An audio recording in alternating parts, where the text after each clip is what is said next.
Welcome everyone to the August meeting of the Climate Action Planning Committee. And I'm very pleased to welcome an enlarged new group.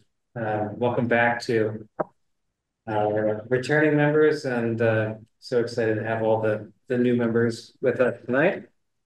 I wanted to begin the agenda with public comment in case there's anybody. I see one person on Zoom who doesn't appear to be a member, so perhaps we have some public comment.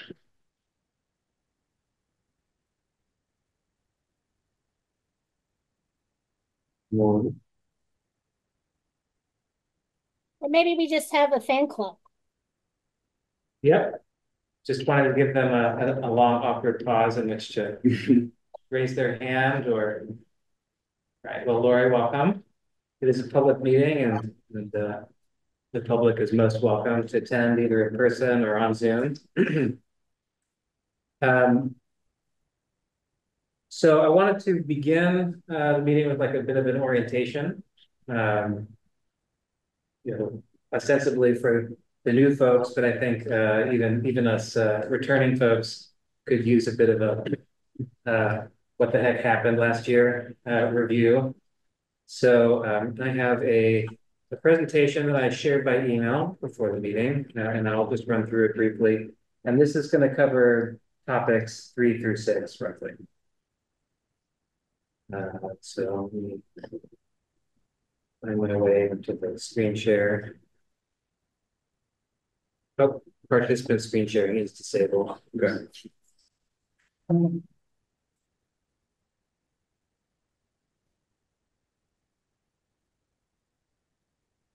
Have the agenda here.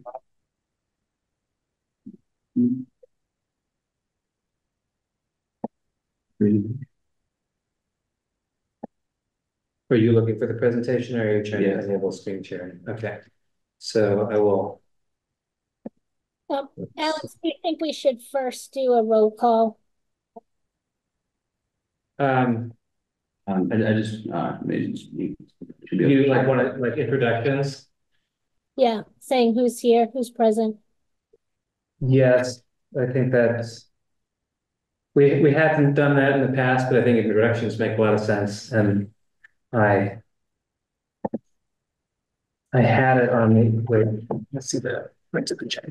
Sometimes my agenda and the official one diverge. But yeah, let's do a quick round the table. So Ron, do you want to introduce yourself? Well, my name? Sort of, yeah, one sentence about you, like what you're working with.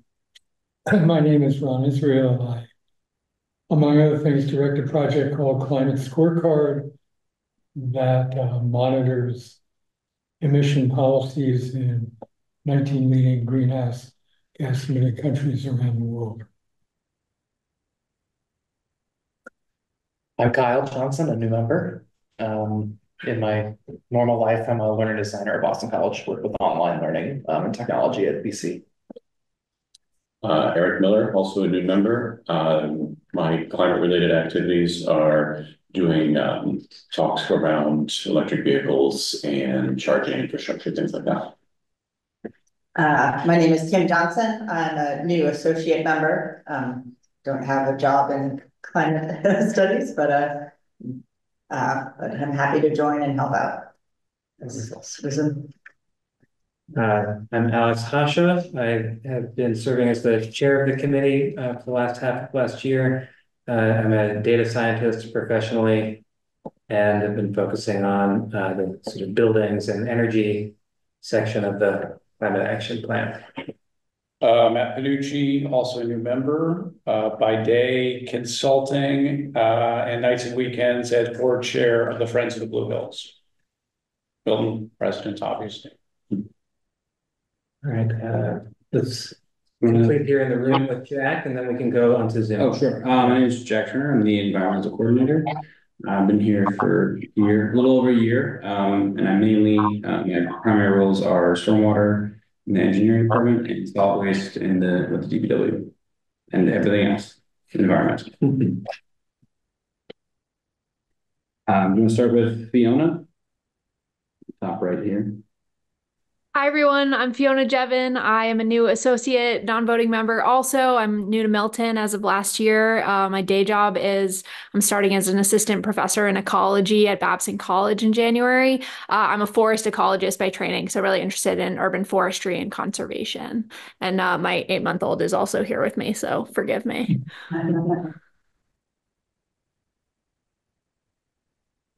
Maggie.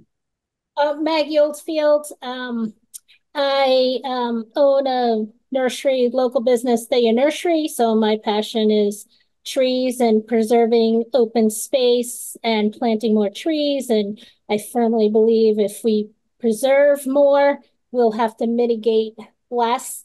And I am the representative from the planning board. Right. Should I go? Hi, I'm Lisa Troy. I'm a returning member. I represent the school board.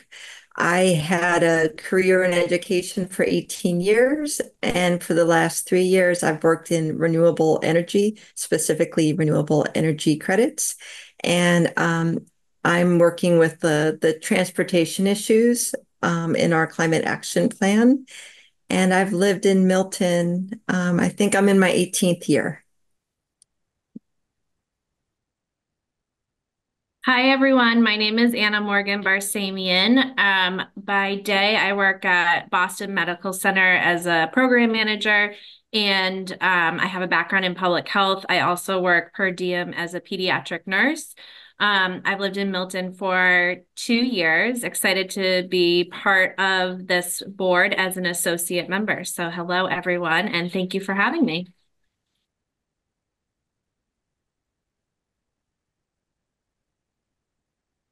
And Arthur. Arthur Doyle, also a returning member. I'm the representative from the Conservation Commission to the Climate Action Planning Committee. Great. Well, it really warms my heart to have such a large and talented group of people here. More the merrier, I think. So You should be able to share, and I should be able to share. Yeah. Okay.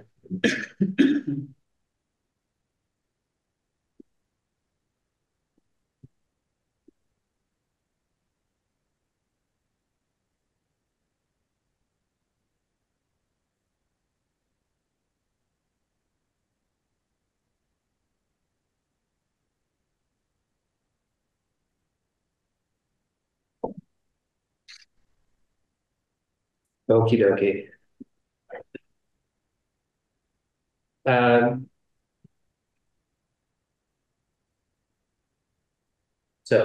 My goal in this presentation is just to briefly walk through a sort of overview of this committee's history, membership, and our charge from the select board.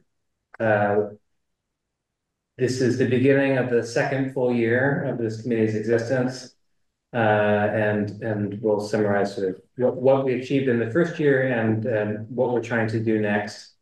There's plenty to do, so we have a bunch of new faces to help us do it. So our membership is now at 10. There's a vacant full membership seat still to be appointed by the Chamber of Commerce. The select board elected to they sort of heard from our feedback that there's so much research work to do that we wanted to be inclusive of anybody who has sort of passion and skill sets that are relevant to help move this work forward. And they appointed our 3 new associate members in the middle of July. They're non-voting memberships, but I think that voting is not the most important thing that we do. So we're really happy to have your partnership and your engagement in this work.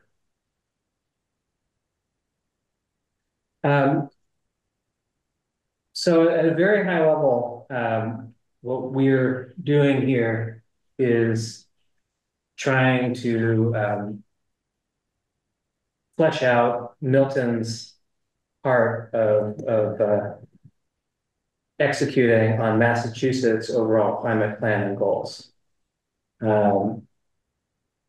Many towns have climate action plans. Some of them were written before 2021. But in 2021, the Massachusetts legislature passed a major piece of climate legislation committing Massachusetts legally to achieving net zero emissions by 2050 and also setting binding emissions reduction targets for 2030 and 2040. And so that gives us a much clearer legal and a sort of state level planning framework to work within. That 2050 timeline is backed by the best available science from the IPCC, which suggests that achieving net zero by 2050 is necessary to avoid the sort of worst case scenarios of climate change or reduce their probability is the way I think about it.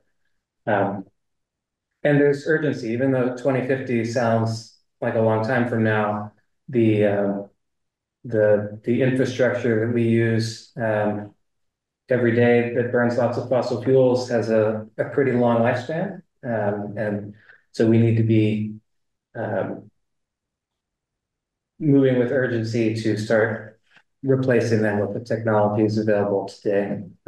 Yes, Ron? Just a little footnote. Mm-hmm. The IPCC also recommends that the world reduces its emissions by 50% by 2030. Right, and that roughly is Massachusetts 2030 target. Yeah. So the strategy that Massachusetts has more or less coalesced around relies on these pillars that you see lower on the slide. Electrification, because of all our sources of energy in modern life, the electric grid is the one that we can most plausibly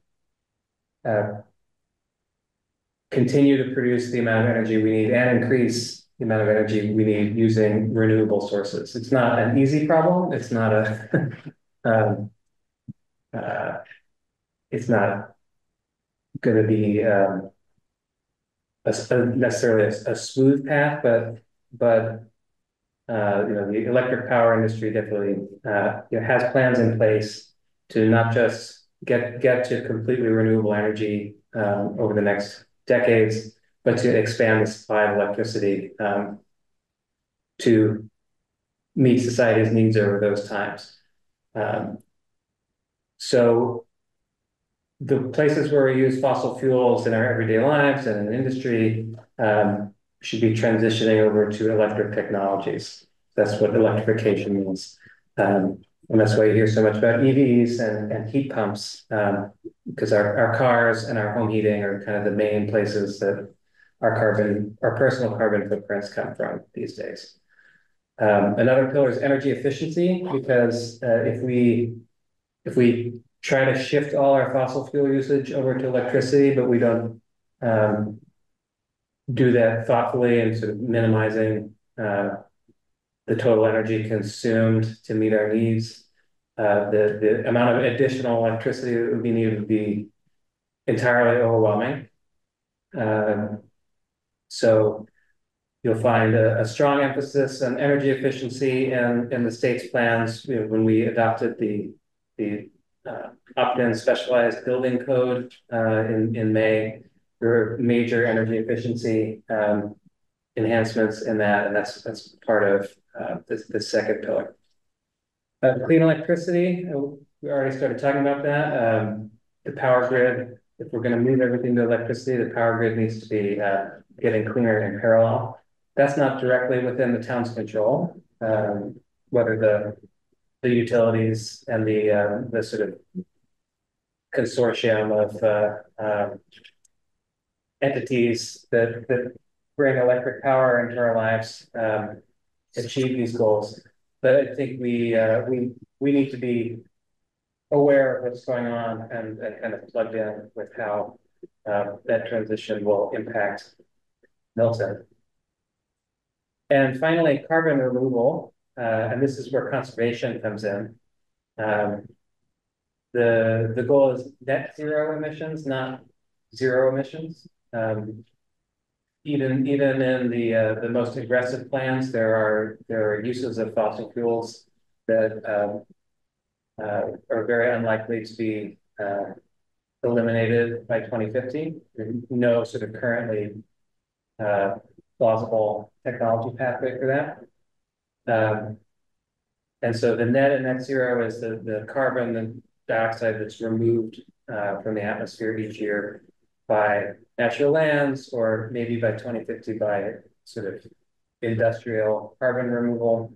It needs to balance what we're putting into the atmosphere by continued burning of fossil fuels. And that's why the conservation lands, tree planting is absolutely a sort of necessary component.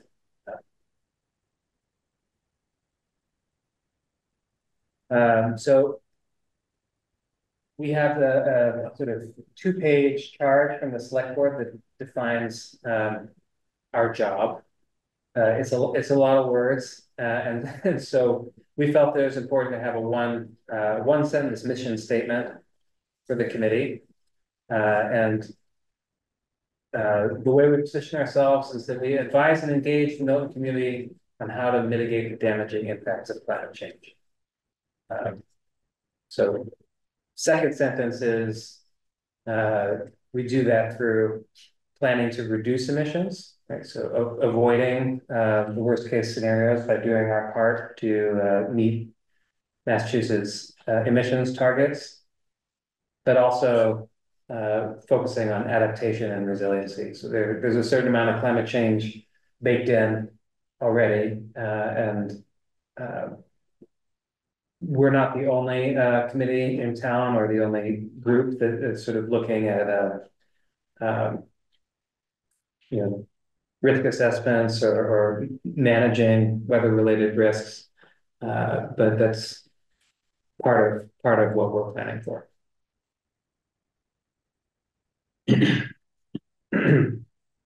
So this is my attempt to paraphrase the charge. Is still simplifying a little bit from the full text, which you can access through the link at the bottom of this slide. But our main responsibility is to prepare a climate action plan for consideration by town meeting that addresses the strategies and best practices for reducing community-wide greenhouse gas emissions in alignment with the targets set by Massachusetts law. And we're going to do that by making recommendations for strategies to reduce greenhouse gas emissions, mitigate climate risks, and improve energy efficiency and renewable energy supply. But we're not going to do it alone. We need to be soliciting public input from experts, stakeholders, and residents. It's one thing to write a plan. It's another thing to have the plan have some life in it and actually lead to action. And the more we engage folks in town in the writing and evaluation of the plan, the better chance we have of that.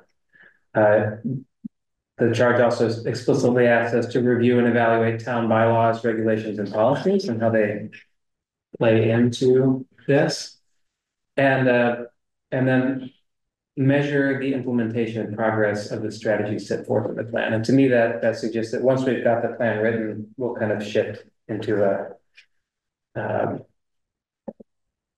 helping provide oversight and maybe assisting with implementation to the extent that we're able.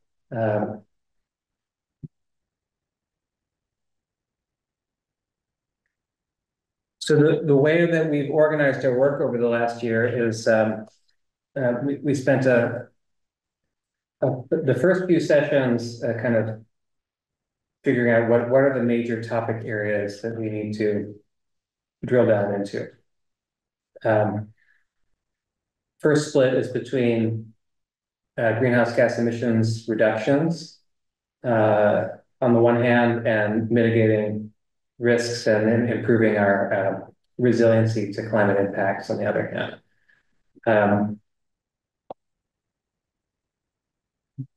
As the committee was getting started last year, the town was wrapping up work with consultants who completed a greenhouse gas inventory for the town.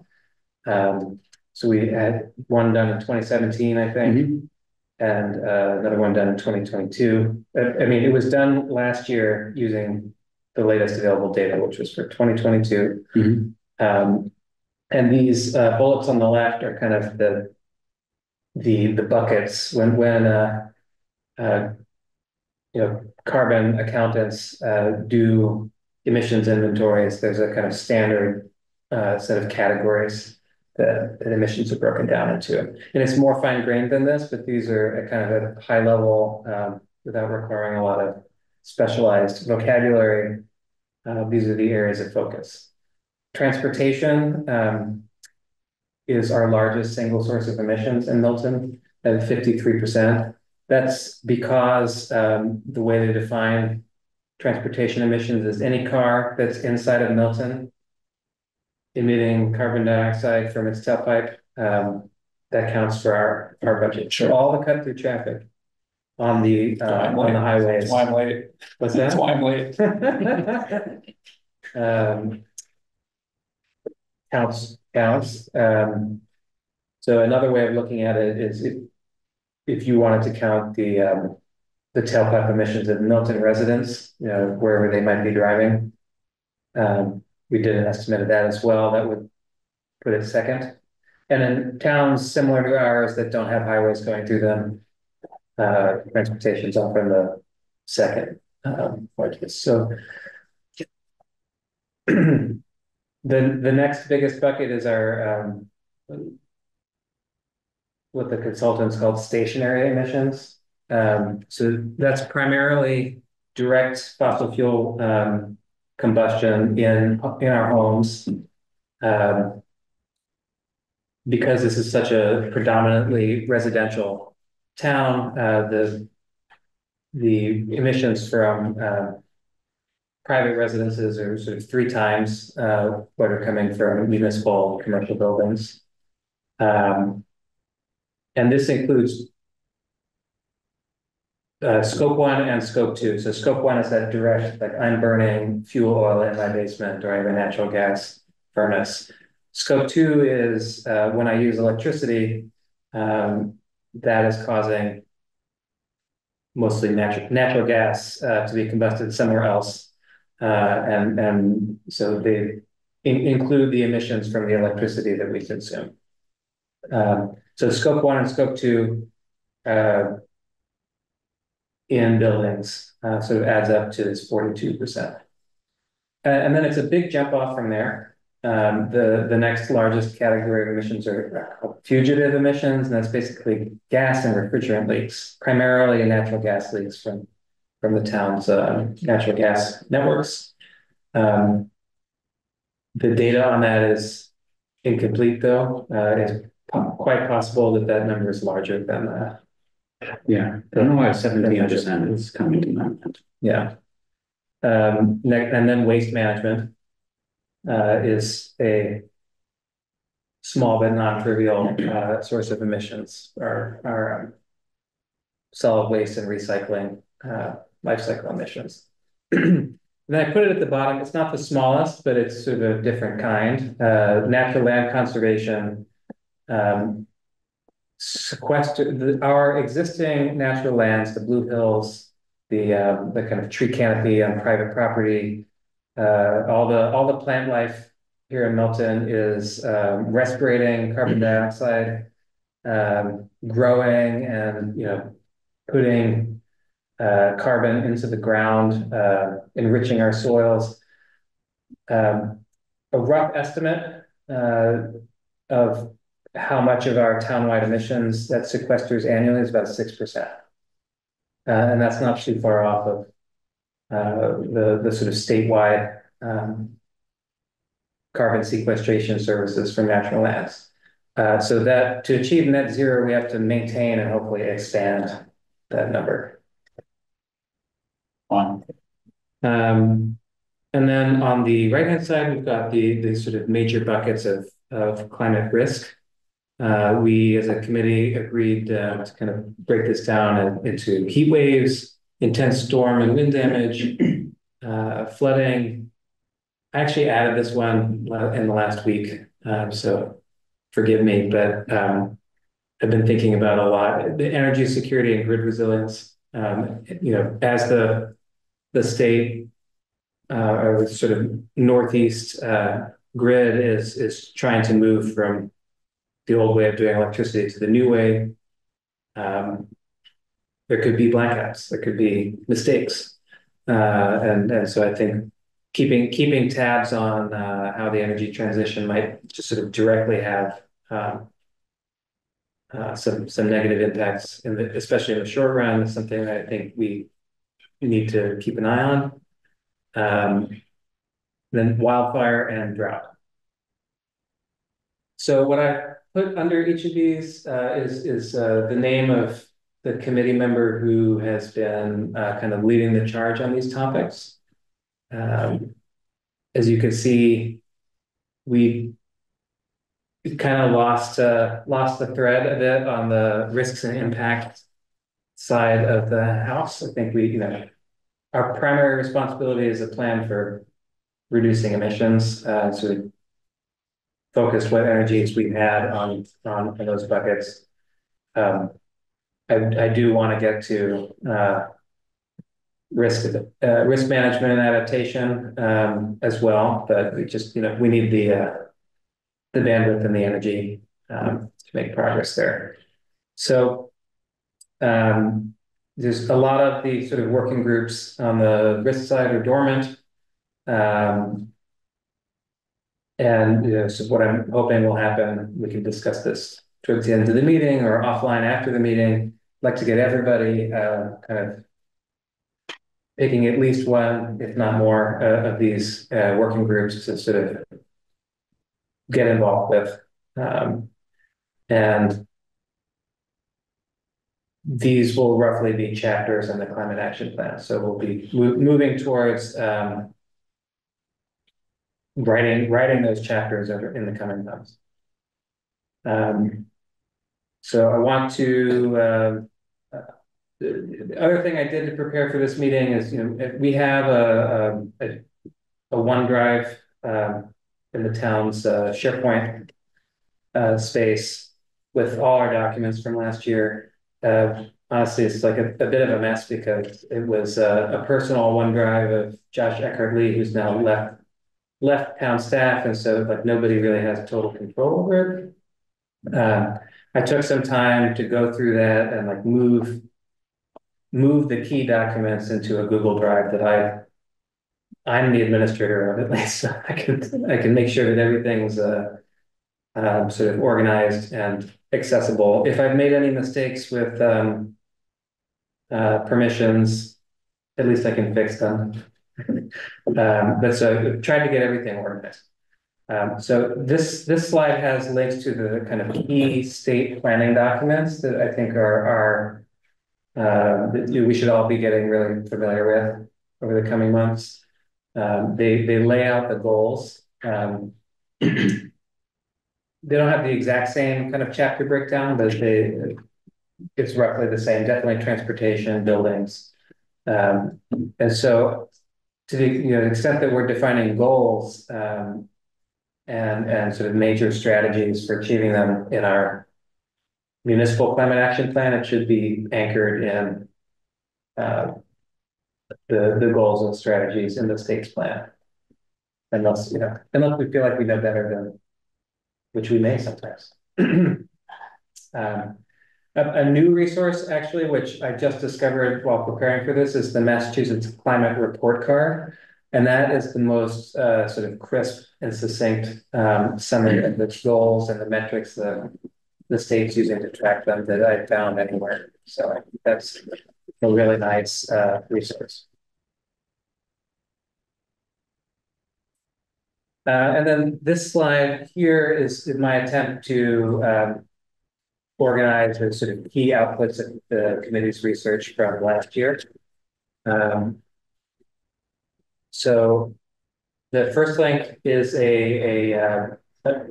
takes you to a Google Sheet inventory of the town climate action plans that we know about in Massachusetts. There may be more, and please, if you find one that's not on that list, add it. I can give you edit access to that. And then as a inspiration and research tool, and we talked about this at our last meeting in June.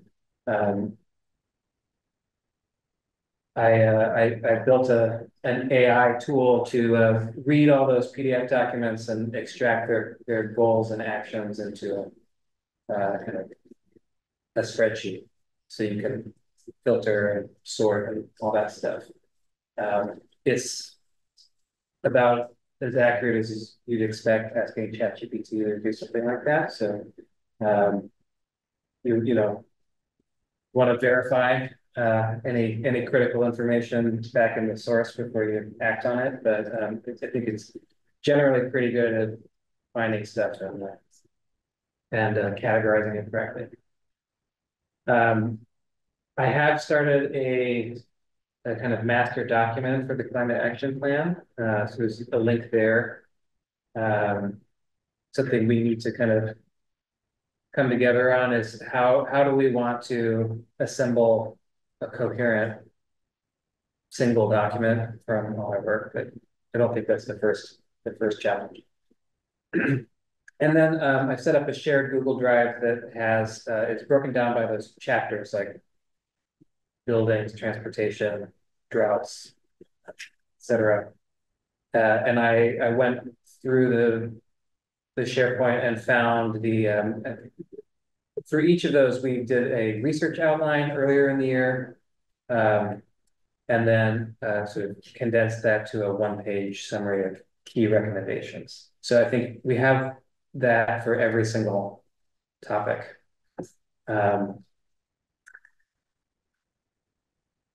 There's also a link to the town-hosted SharePoint drive that I mentioned. If any of those links are broken, Jack's your man. Yeah. I'll just warn that, like, for me, and I think other people have experienced this, sometimes you click on it and it's fine. Sometimes you click on it and it tells you to log in, and like, Yeah, it's really weird. I would like to stop using it. If you have Microsoft, it's great. Also, MATV posts our meetings on YouTube, and there is a Climate Action Planning Committee playlist. It's a little hard to find from the YouTube search bar, but that link takes you right to it.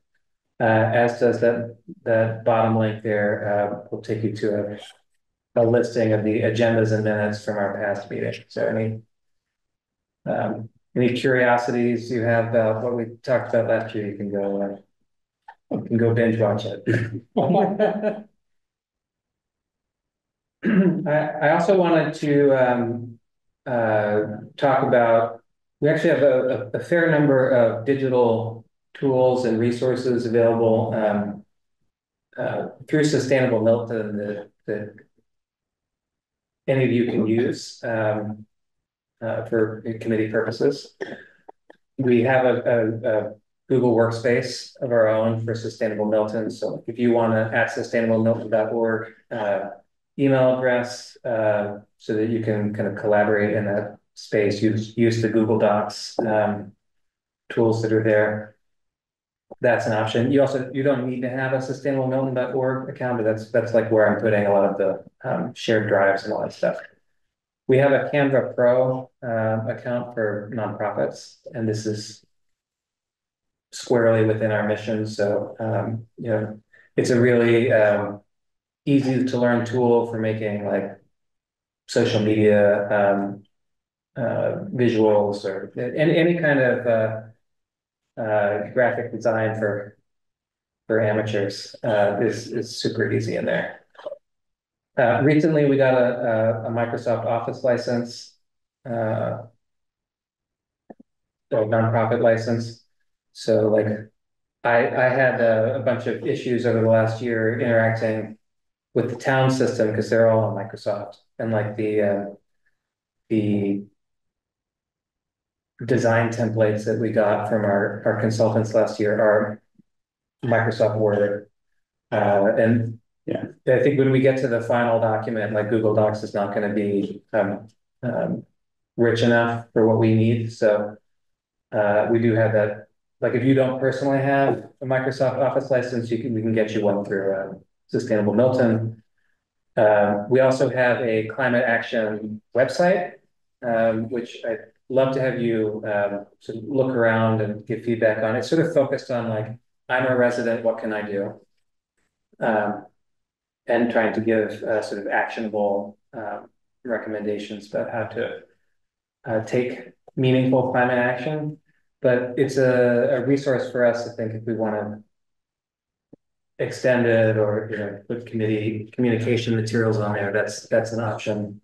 We have a YouTube channel and we have the sort of standard social media accounts.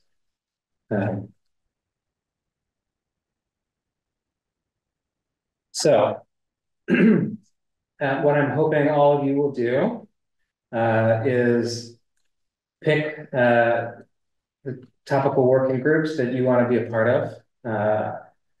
I really, really need somebody to be the committee secretary this year. Like, I was the secretary at the beginning of last year. Tracy Dyke Redmond was, and I were co-chairs. But then when she had to step down after taking a senior role at the DPU, I've become the chair, and it's just not sustainable for me to also be responsible for the minutes. So I'm happy to coach and support whoever takes that on. It's not too much work, but I really need somebody to do that. And I think we've been kind of in research mode for a full year now. I think it's important for us to really push ourselves to getting complete drafts of our chapters of the climate action plan over the next few months. I think that we've laid the foundation for that, and we have the resources to. I mean, we've got the state plans, and we've got many climate action plans from similar towns. I think getting a draft on paper doesn't mean it's the final answer, but we just need something complete that we can start getting robust feedback on. And complete means like adequate to meet the state's goals, which I think we also have sort of quantitative emissions reduction impact information from our consultants that we can anchor that in. For the working groups, I'd like a lead from each group to share the list of experts and stakeholders that either you're already working with or plan to reach out to. I think Ron is the big winner right now in terms of how much organization he's brought to his conservation working group, but we need to engage key experts and stakeholders to sort of help with the writing, and they don't all have to be within the committee, right? So, for example, I haven't done it yet, but I met a bunch of people through the building code campaign that I plan to reach out to as we write the rest of the buildings chapter. I asked also that you incorporate the state's goals relevant to your area into your chapter, right? So, for example, in conservation, the state has a goal to expand. I think currently 27% of state land is permanently conserved, and they have a goal to get that to 30% by 2030. We don't have to have those exact same numbers in our plan, but some goal anchored in that probably makes sense to include in the conservation chapter. And just ask that you take ownership and push for continuous improvement. Yeah, and I'm trying to make it seem like this is all figured out, but it is not, right? So if you see something that is not going smoothly or could be more effective, or where we could organize differently, I'd love to hear about it, because I'm just taking it till I make it over here, okay?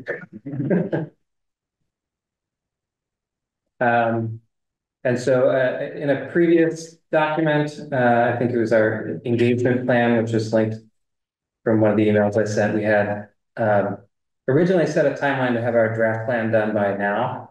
I think, you know, summer was kind of what summer normally is, a little bit of a quieter time. And so I pushed back that first milestone for a draft plan into the fall.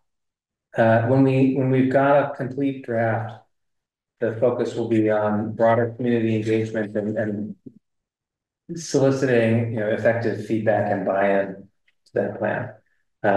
You know, our charge says that the plan should be created for the consideration of town meeting, and I'm still not like really technically what that means, what kind of approval we want to seek. That's something we have to figure out. But I think it does. We do need some like official buy-in at some point. It needs to be approved so that it can move forward. And I hope we can do that within the tenure of this group.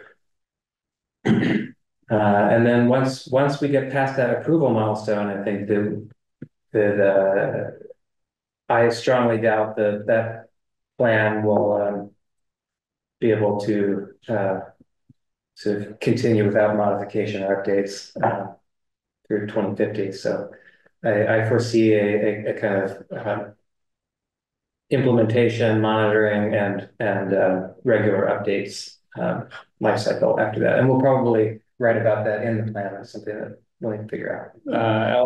All the chapters need to be populated.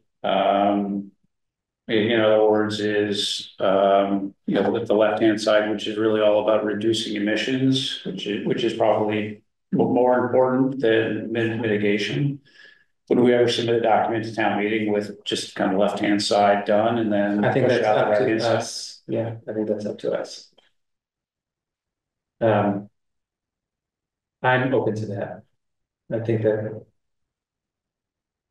I don't know. I'm in an optimistic mode right now because of all you new people. But I do think that it's a lot. I'm not gonna pretend like it's not a lot. And also the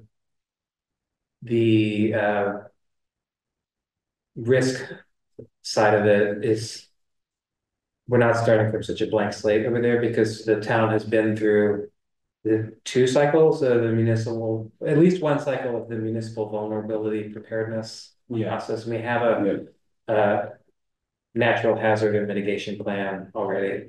I think there's a lot more. I think there's room for us to contribute there, but it's not like there's nothing. Okay. Yeah. So at the beginning of last year, in our first meeting, we talked about norms and logistics. And so this was, I think, a topic for discussion if we want to, but I just wanted to kind of repeat the norms that were working for us last year. Yeah, our goal was to exceed expectations on transparency and public communication.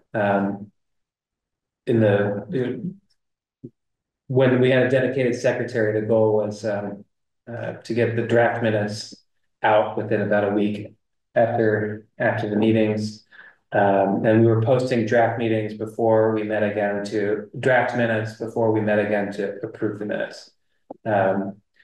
Because a piece of feedback I hear a lot about town committees is that it takes such a long time for minutes to get posted that it's really hard to keep track of committees' work in a timely way unless you commit to watching the meetings, which is not realistic for a lot of people. So I'd love to get back to getting a reasonable summary posted quite promptly after the meetings. And of course, we're recording and getting everything on YouTube, which makes it a lot easier for folks to follow what we're doing.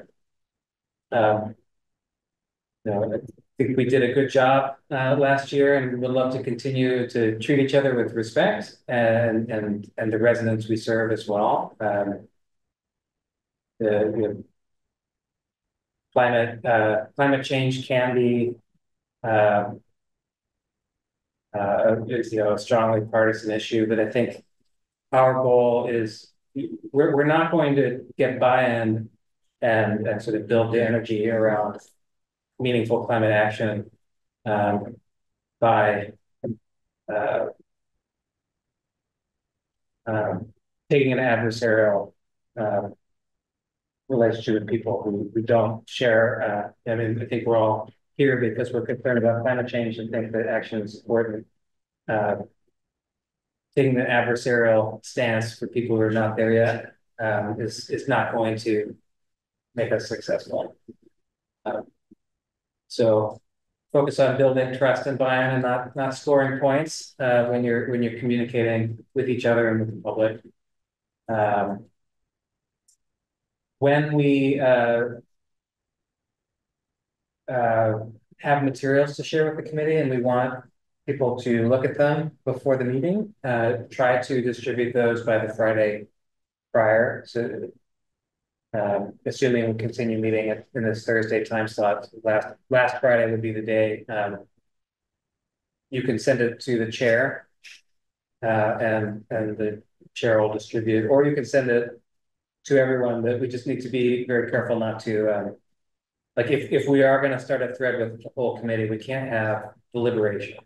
We can disseminate information, but we can't discuss it without falling afoul of the open meeting law, which you've all been trained on by this point, I hope, or will be soon. Any other questions on these or suggestions? Questions or suggestions? Arthur? Okay. Mr. Chairman? Yes. Might we touch bases on a couple of the topics? One being the vacant position.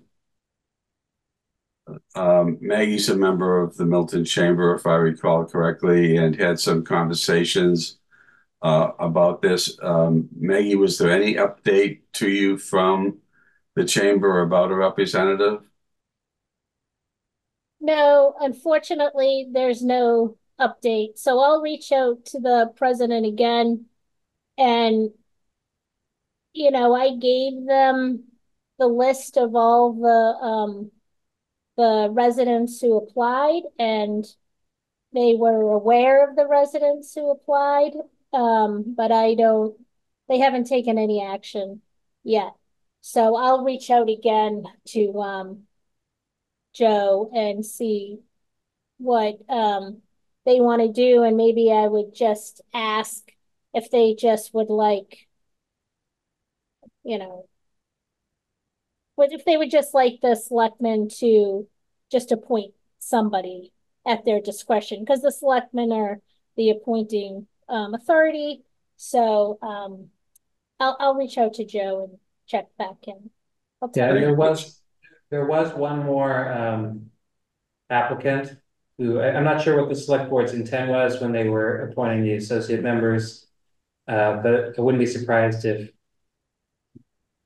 the one applicant that wasn't appointed as an associate member was just missed, because I think sometimes it's hard to make sure that all the applicants get sort of added to the list for those meetings. So there's one more applicant who I had really relevant small business climate planning experience who is not here. We can follow up on that offline. That would be great. And we might remind them that it's been a year since they were initially asked, and that all the other positions are filled except theirs. Okay. I will remind. The second, Mr. Chairman, I just want to point out, with respect to the subcommittees that, Jack Turner has been, available, made himself available, even though he's working full-time as staff in the engineering department as our environmental coordinator to, partner with me on waste. And I think we're at a point, since we now have many more members and associates, to allow Jack to return to his duties, but keep an eye and an ear on the waste area, since that's within his bailiwick, and see if any member, a new member of the committee or associate member, and I'm not asking for an answer right now, might be willing to partner with me on the subcommittee on waste. It's a broad area with a lot of fascinating topics in it. And the other point that I wanted to mention, Mr. Chairman, is that the plan ultimately goes back to the select board. And it would not be inappropriate. In fact, it would be highly appropriate to ask the select board to have the plan reported out to town meeting at the May 2025 annual town meeting, and possibly ask the selectmen if they want themselves to adopt the plan as the appointing and enabling body, or if they want it's submitted to town meeting for any type of approval. The selectmen may decide that they want to act on the plan themselves. We don't know, but we could put those options before them. Thank you, Arthur. Yeah, I think the thing that's unusual about this plan versus other kind of urban planning is going to be it's a breathtaking scope. And so I've wondered, there will almost certainly be some elements in this plan that are included because they're necessary to achieve the unprecedented goal of eliminating fossil fuels from our economy, or nearly so. Will be there to clarify what's necessary. I think it would be difficult for anyone to kind of say, and now we commit the town to doing that, because it will. I think there will be elements in there that will require approval by town meeting, or budget or investment that will need its own approval later on. So we'll need to frame for the approving bodies what their approval means.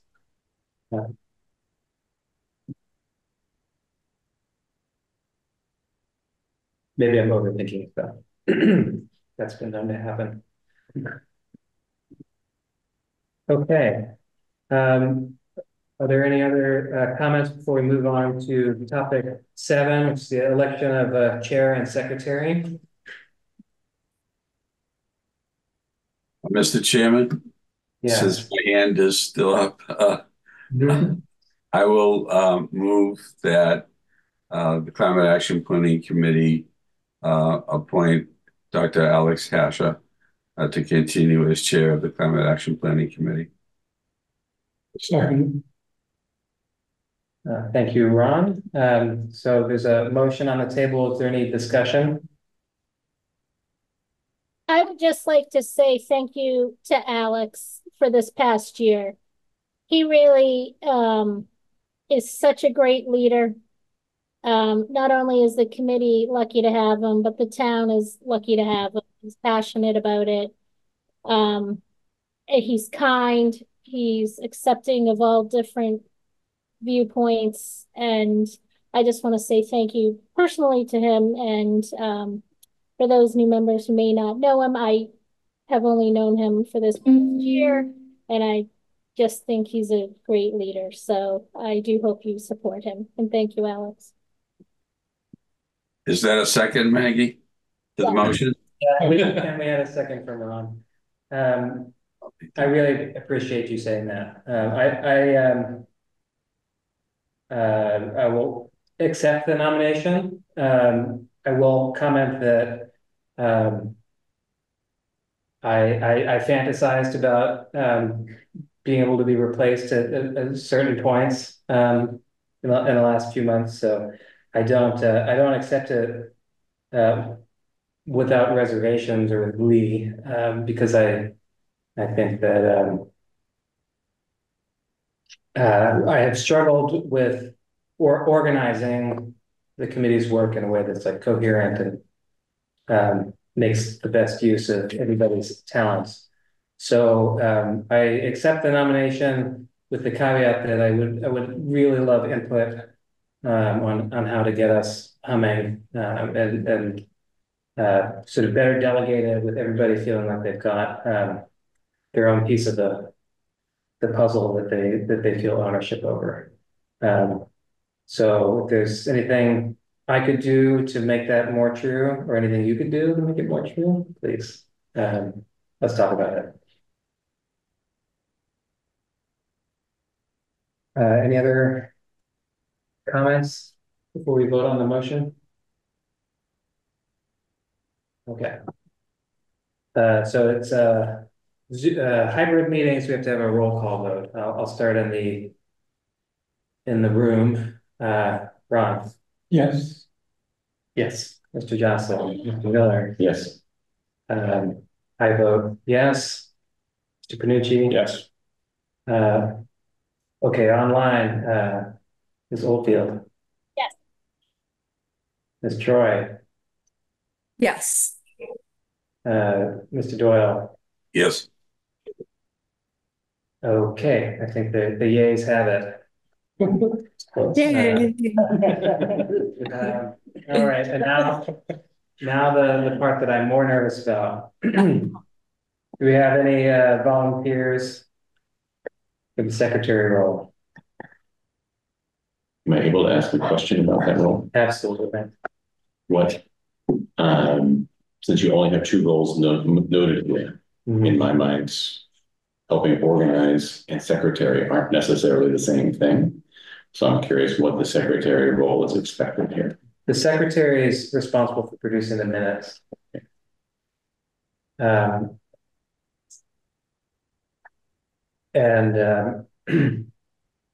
no expert on minutes. They are not a verbatim transcript. They're a high-level summary of the discussion.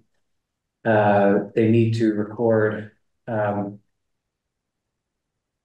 concrete things like which members were present, which members were absent. There's a template to follow. And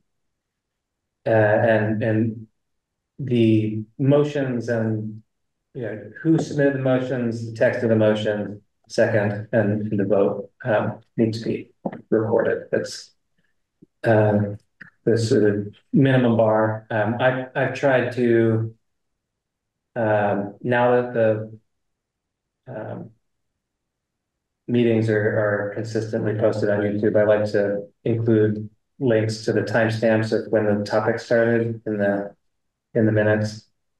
That's sort of an optional enhancement. I'd say it takes is an hour or two every month, and maybe for some people it will be faster. So, but also taking notes during the meeting so that you don't have to watch the whole thing again in order to produce the minutes. So last year, we had this rotating system. Yes. Maybe it wasn't your favorite system? It meant that I ended up doing it. Oh, half the time. okay. Yeah. Okay. And I'm telling you guys, I'm not going to do it anymore. I have to draw a line somewhere. I have a question. Yes. If we had a secretary, but maybe that person helped organize people to take turns producing the notes and then they did the final Yes, submitting. whoever gets done, as long as I'm not wrangling that. Yeah. Yes. I would be willing to take that on if we could rotate the job of just watching the video and typing them up, and then I could do it for this month. Because I don't think we have someone taking notes today. Am I right? Jack is taking notes for us. Thank you. Okay. my best. Okay. Still typing out the words. I mean, I'd be willing to be the person in charge of organizing the minutes and making sure that they are submitted if I also had some help rotating through, like watching the videos and making like a first draft. I will say I'm willing to be involved. Part of the reason I asked my initial question Yes. was my background is in project program management, which is a lot about organizing the work, but not necessarily. I know my minutes taking is not always the best. So that's why I was kind of asking about, because those two do go hand in hand, but not necessarily the exact same way. So I'm super excited to get your project structure and input as well. that I'm happy to work with. Minute makes me nervous, but it makes everybody. But I definitely agree that you should not be double rolled on that one. So I completely understand why you want to push that out of the team. So I'd be willing to work with you, Lisa, on part of this, on the minutes, be part of that. Yeah, I'd like there to be one person whose name is who's got secretary by their name on the website. Yeah. You guys want to toss a coin? But I do think I am willing to do it in the absence of others being interested. So I will defer. I think clearly nobody's like eager for the role. I certainly want to support Alex in not having to do it because of the amount of work he put in on so many things the last year. So whatever makes it easiest for Alex, I am in support of. As someone who's been working with the school committee and working with transportation, there's no shortage of work to do. So I do not feel strongly. I do not need to be the secretary. But if no one else will do it, I will step in to help. And I would be able to step in January, February, and March. So that's just my slower work time. So I can help during those periods of time. So I could commit to that. I do think it's a good plan to kind of spread it around a little bit, and whoever is secretary would be kind of where the buck stops. But I would encourage them to twist arms to get some help and spread the pain around. Yeah, I'm willing to do a month if Lisa edits my work. Okay. All right. So I'd be happy to entertain a motion to nominate a secretary. I'll move to nominate Lisa Troy as secretary. All right. Nice to meet you, Lisa. She may not reciprocate now. We have a second? Second. Who said was that Maggie? Yeah. Okay. Yeah. Any last words before we vote? Okay, let's do this again. Ron? Yes. Yes. Kyle? Eric? Yes. I vote yes. Matt? Yes. Yes. Lisa? Sure. Maggie? Yes. And Arthur? Yes. Okay, the yeas have it. Sorry, Lisa. And thank you. And I'm available to help. But I appreciate you stepping up for that. Your check is in the mail. All right, and now on to topic 8, which is vote to approve the June 2024 meeting minutes. Historically, folks who weren't able to attend have abstained, but that will not work this time because that would not be a quorum. I think there were only 3 of us or 4 of us at that meeting, and John Godlewski, who was there, is not on the committee now. So I circulated the minutes last week. Did anybody have any additions or concerns, changes? Okay. I'll entertain a motion to approve the minutes. I make a motion to approve the minutes. I second them. Excellent. All right. Ron, Kyle. Yes. Eric. Yes. I vote yes. Matt. Yes. Okay. Maggie. Lisa. Yes. Arthur. Yes. Okay. That passes too. Very nice. Okay, and now we move on to our first topic that's actually about climate action. And this is Arthur's topic. So I'm happy to pass the baton to you. Thanks, Alex. At Tuesday's meeting of the Conservation Commission, the members attending unanimously adopted the following resolution. The Milton Conservation Commission endorses an initiative to mark stormwater drains to prevent the disposal of chemicals and other waste from entering into and polluting the town's waterways. This initiative may be conducted in coordination with other town organizations such as Sustainable Milton and the Climate Action Planning Committee, as well as external organizations such as the Neponset River Watershed Association. It may include the possibility of developing a local adopted drain program.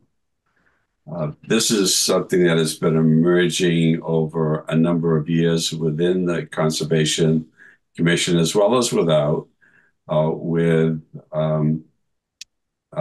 communities such as Cambridge and Boston, placing markers in areas, particularly heavily frequented areas, that advise people or ask people not to dump into, i.e. the Charles River or the Neponset River. If any of you are Red Sox fans and you go to Gate D, you'll see one in the concrete by one of the grates to the stormwater drain, saying that flows to Boston Harbor. On the other side of Fenway Park, there's one that says, please don't dump. This drains to the Charles River. Alex and Jack have a copy of the City of Cambridge waste management plan. It's about 24 pages long. And one of the things that was interesting when I opened it up about 2 weeks ago, there was the brass marker with an indication that please don't dump into the Charles River. The Neponset Watershed Association has an initiative planned. They already have markers that residents can place on stormwater drains. And there is a national program that Jack introduced me to that he may want to say something about out of Hamline University, whereby communities adopt it and residents have the opportunity to decide if they want to maintain a storm drain in their neighborhood. The Neponset River has these metal shields that get placed in front of the drain for that purpose as well. And this can assist or advise with respect to waste control, chemical control, but also where storm drains sometimes get clogged, particularly in the fall and winter seasons from leaves and things of that nature, and mitigate flooding in their neighborhoods. The Neponset River Watershed Association contacted us last week early this week, rather, indicating that there is a grant opportunity and asked the town of Milton if it would be willing to meet with them beginning tomorrow afternoon relative to the introduction of a grant application for a program in the town of Milton, beginning in the town of Milton on storm drain protection, and have it then grow out throughout the entire Neponset River watershed, which encompasses about 9 communities. So that's a brief introduction. I'll ask Jack if he wants to say something from his experience with this. Braintree, I believe, Billy Waite, one of your predecessors, as environmental coordinator in Milton, has introduced that in the town of Braintree. They have adopted it. But Jack, to you. Yeah, pretty much wrapped it all up. Braintree does have it. I think unfortunately they sort of lost the motivation and resources to keep it going. But this grant opportunity sounds pretty good to, be able to maintain that for us. And yeah, I think it's great. I'll actually 2:30 tomorrow, right, Arthur? That's correct. I'll be there. At the Canton office of the Watershed Association. Do you have, Jack, the attachments so that members of the committee can see what the affixations look like? It was my July 14th memorandum to you and Alex. If you could find that, there should be 4 attachments. I was looking for it and I just found it. Why could Braintree not keep up? But I didn't get. What was the reason why Braintree couldn't maintain their markings? Sounds like identification and marking would be a fairly easy thing to. Sorry, it wasn't more so the markings. It was more so the Adopt a Drain program surrounding it. Folks, I think there was about like 150 to 100 drains that were actually volunteered for. And is that a lot or a little? It's not a lot. There's how many drains do we have? Probably like 4,000. Okay. Or more. I'm sure. Sorry, yeah. So the program requires outreach, education, and energy around it. So I think that's sort of why. And I think there is like a small fee that you pay for yearly, but and they just lost some juice behind it. Okay. And what would the grant be for? I think Arthur, the grant would be more for getting the labels. Is that correct? Would the Adopt a Drain program be involved in that? Yes, organization and implementation and expansion throughout the watershed. Yeah. Jack, can you scroll on this? So this is the one for Boston Harbor. Yeah. Is in Charles River, so you can see that they are in place. There's one in the Neponset River specific, and this is the one that's used by the Neponset River Watershed Association at the present time. And usually the bronze markers are placed in areas of high concentration. In a town like Milton, they'd probably be in a place like Central Avenue, Lower Mills, East Milton Square. And the Neponset River type would probably be more in neighborhood areas. I think it's easy to endorse it in a sort of general sense of that sounds like it would be a good thing if it happened, without any context on costs, both in terms of just the monetary cost to procure and install the labels and maintain them over time, but also, as you're alluding to, the sort of community outreach that would ideally go with that. Once you start weighing the costs, the questions that bubble up for me are like, do people respond to these signs? Do we know are there any hot spots where people are introducing pollution into storm drains in town that we could focus on? How would we know that? Do we already know that? Those are the kinds of things that I'm curious about. So the request at this time is to see whether or not the climate action planning endorses the notion. And then we would come back, of course, with information about specifics. While meeting with the director of DPW earlier this week on a separate matter, I brought this fully to his attention, and he indicated that in a number of municipalities like Boston and Cambridge, these are implemented with new major construction projects. Jack, you have an affirmative on that? No, that's the first I've heard of it, but that makes sense. That's sort of in the engineering department, we're trying to implement more green infrastructure, in beside paving, sidewalks, any other construction in town that we're doing. So that makes sense. Maggie, I see your hand up. Yeah, so I'm supportive of the idea. However, I'm not a huge fan of lots of signs around town. There is such a thing as, sign pollution going on, and with all the signs around town, it actually takes away from all of our tree canopy. And, I'm not a fan of the blinking speed signs, which I get. I'm not a fan of the blinking stop signs. I'm we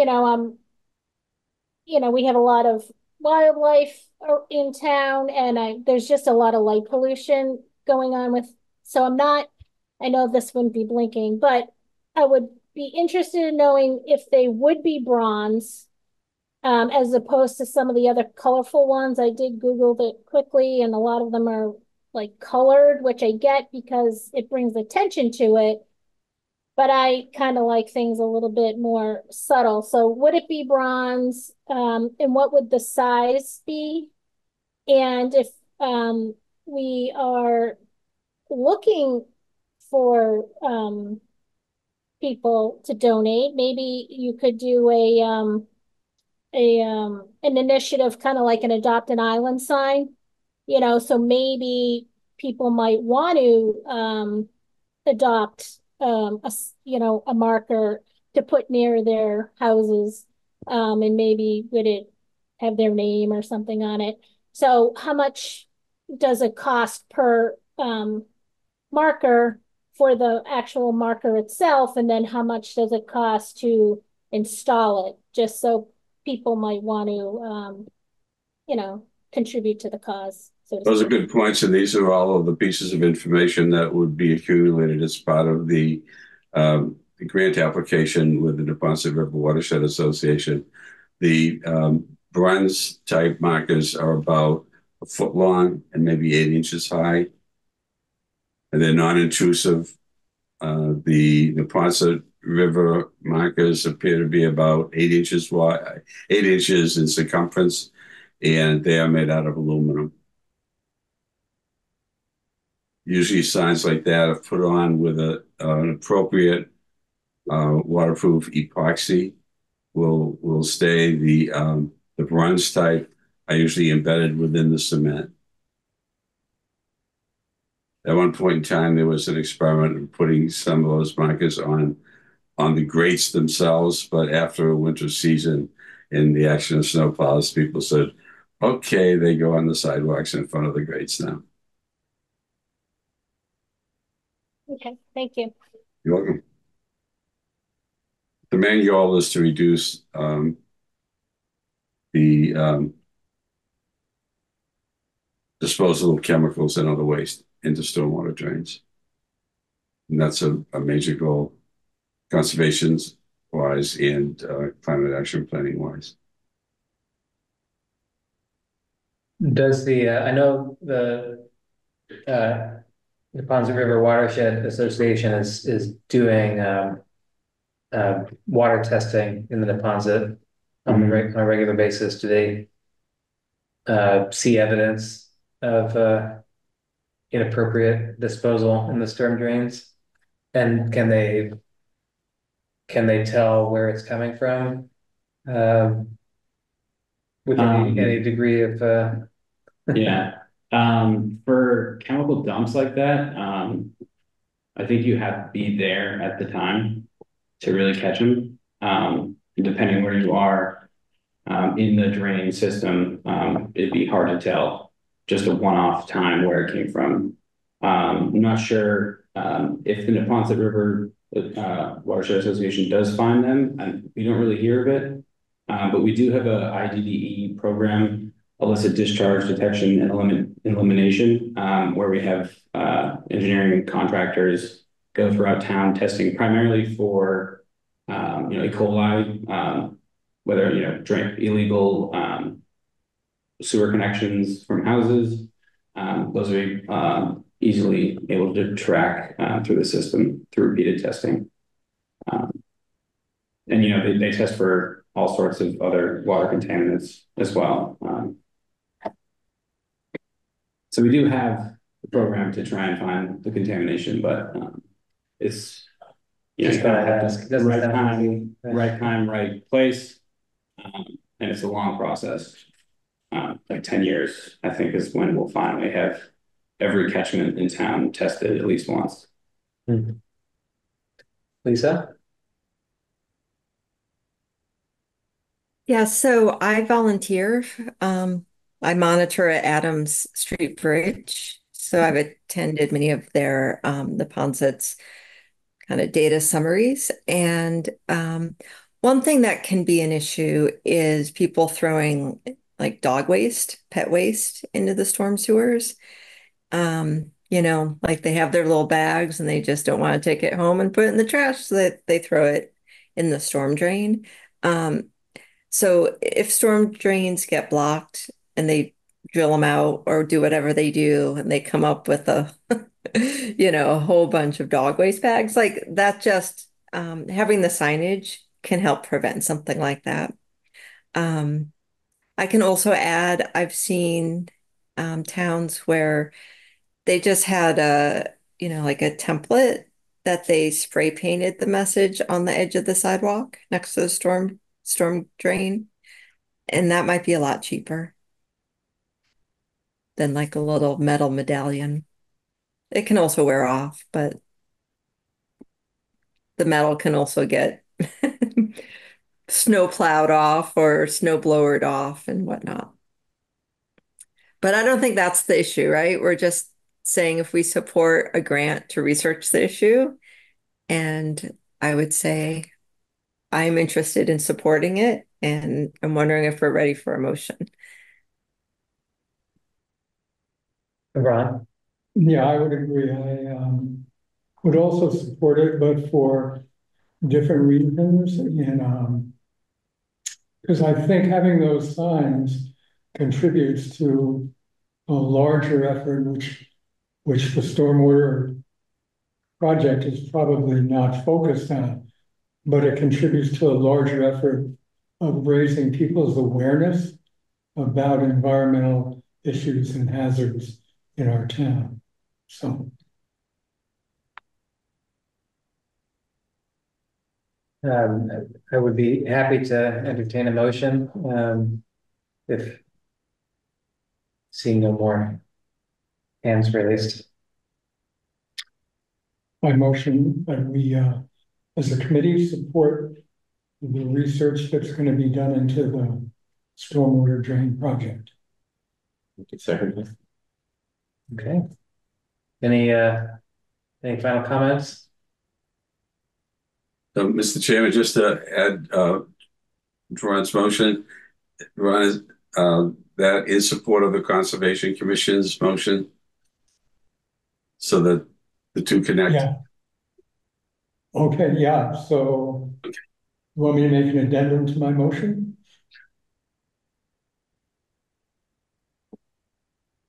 Do you have any particular verbiage? Is he, no. Can you hear us out there?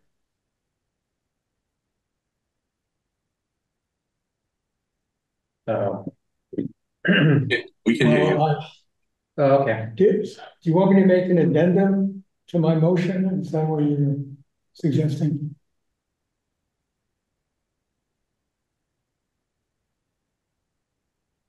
It would only be in Yeah. making a note, noting support of the Conservation Commission initiative. Okay. So I recommend that we support the Conservation Commission's storm drain signage initiative. Okay, I'll second that. okay. Ron, you want to vote first since we. I support this. Okay, Kyle. Yes. Eric, I vote yes. Yes. Maggie? Was that a yes? I didn't hear. Okay, Lisa Yes. and Arthur. Yes. Okay, lovely. It passes. All right, so those are the only votes on the agenda this evening. Lisa, I remember you told me that you needed to be wrapped up around 7:30, and I see we're already at 7:30. Do you have time if I pull the transportation working group update forward I know you had a couple things you wanted to share. Right. Well, I wanted to talk about the expert match program. Can I do that as part of this time? Does that work? Sure, yeah. Yeah. And I guess the transportation specific work, it's a little slow going. I was out of the country for a month. But I know there's some interest on this committee, so I look forward to, moving that forward. But I would like to tell you guys about the Department of Energy's what is it called? Let me bring it up so I can tell you exactly what it's called.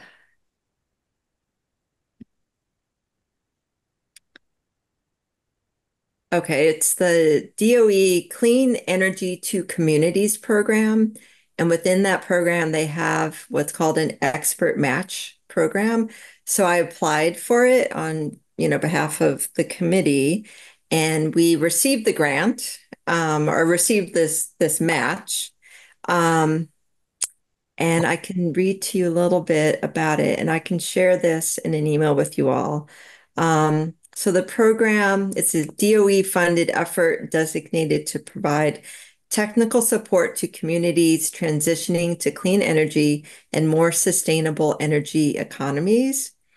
The C2C includes the expert match technical assistant offering, through which DOE, national laboratories, and other partners provide tailored technical support to communities. And the request includes 40 to 60 hours of technical support on a topic. And so I thought we could use support with our climate action, like outreach plan.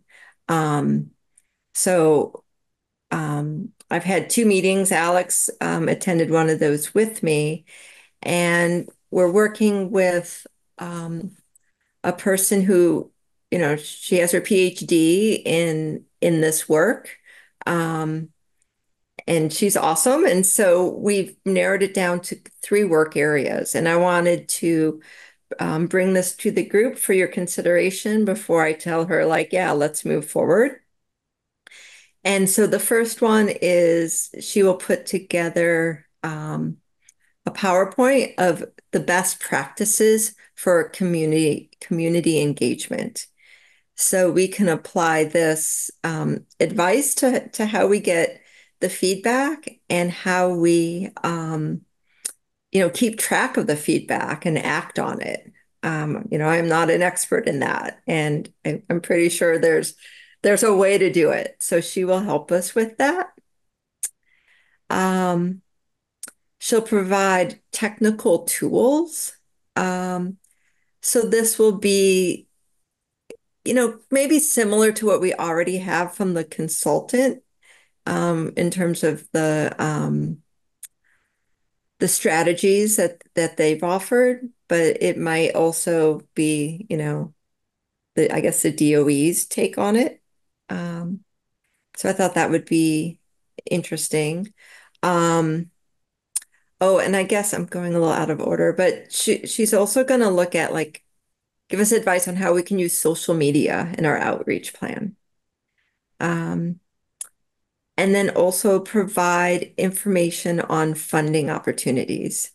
I know one of our possible recommendations is to hire a full-time employee to help carry out this work. And so part of what she'll provide is, some grant opportunities, funding opportunities for us. I also told her to focus on federal opportunities because we may not be a candidate for state grants right now, given that we are being sued as a town. So does anyone have any comments? Does this sound good? This is free to us, free to the town. I guess, maybe you could say our federal taxes pay for this work. So, is there anything I could add? Now, of course, I support all grants, but just to clarify, for the MBTA zoning, there's only 4 specific grants that are stated in the statute. So it really shouldn't be part of, this discussion. Sure. And you really, and the state shouldn't be threatening, making those threats to us. But I'm in full support of getting help. I think this is a huge initiative, and I think we should get as much help as we can. I am, I've mentioned it before. I am a little bit nervous about the town looking for an operational override.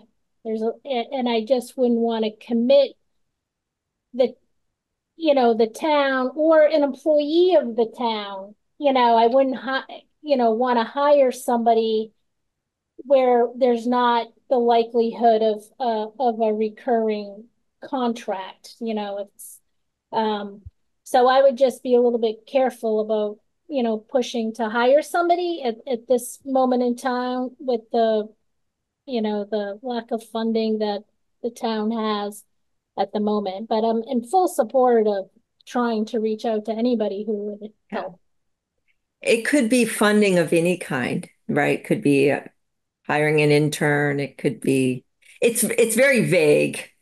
Just funding opportunities is And I do have a part of it. topic on the agenda to follow up on our discussion last time, so we can come circle back to that.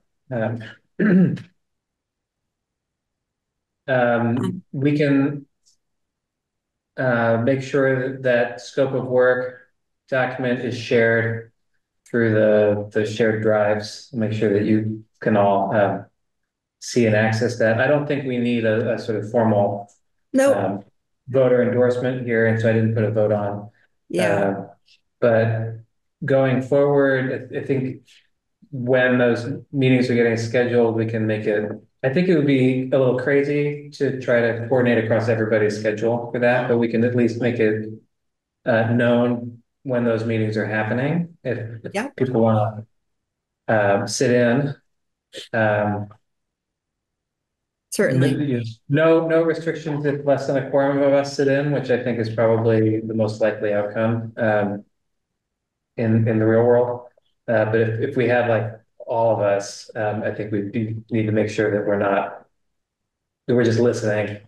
Otherwise, it becomes an open meeting. Right. And maybe Sharon who's the technical expert.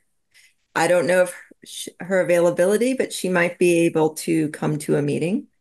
She's on Mountain Time, so if she presented at the beginning of a meeting. That's actually a great suggestion. Yeah. And she's got those PowerPoint presentations. They're always better with somebody voicing them over.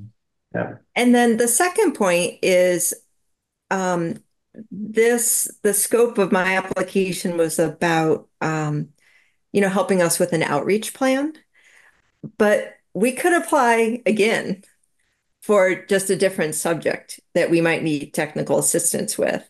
And this is, the Department of Energy. So like anything with electrification or the grid or, you know, anything that we think we might need more help with, we can apply as many times as we want. And, you know, it's up to them to decide if we get another, you know, expert to help us. But I have to say, thumbs up right now. Like she's fabulous. I just feel like we really lucked out. Yeah, she's with the National Renewable Energy Laboratory. And I think Dr. Smonsky's PhD is in renewable energy technical stuff. Yeah. Not outreach per se, but she's very, you know, enthusiastic about that part of it. Right. And, you know, and the social, like environmental justice piece of an outreach plan and making this available. So, if you have any questions about the grant, like I'll send out this info and the link to it. If you think in like your subcommittee work, this is something you want to pursue, then, you know, go for it. And I'm happy to show you the application that I put out there because some of it you can copy and paste. Because it asks questions about, you know, the town that I had to do a little research for. So that's all. Thank you, Lisa. All right. And I guess with that, I'm going to drop. I had some family arrive today, so I need to go see them. Thank you, everyone. I'm really excited for all these people. All right. So I'll try to move us efficiently through these remaining topics, or at least the ones that I have on here. Don't need to be too long. So item 10 is discussion of grant application to fund an outreach program. This is a follow-up from a topic of discussion at our June meeting.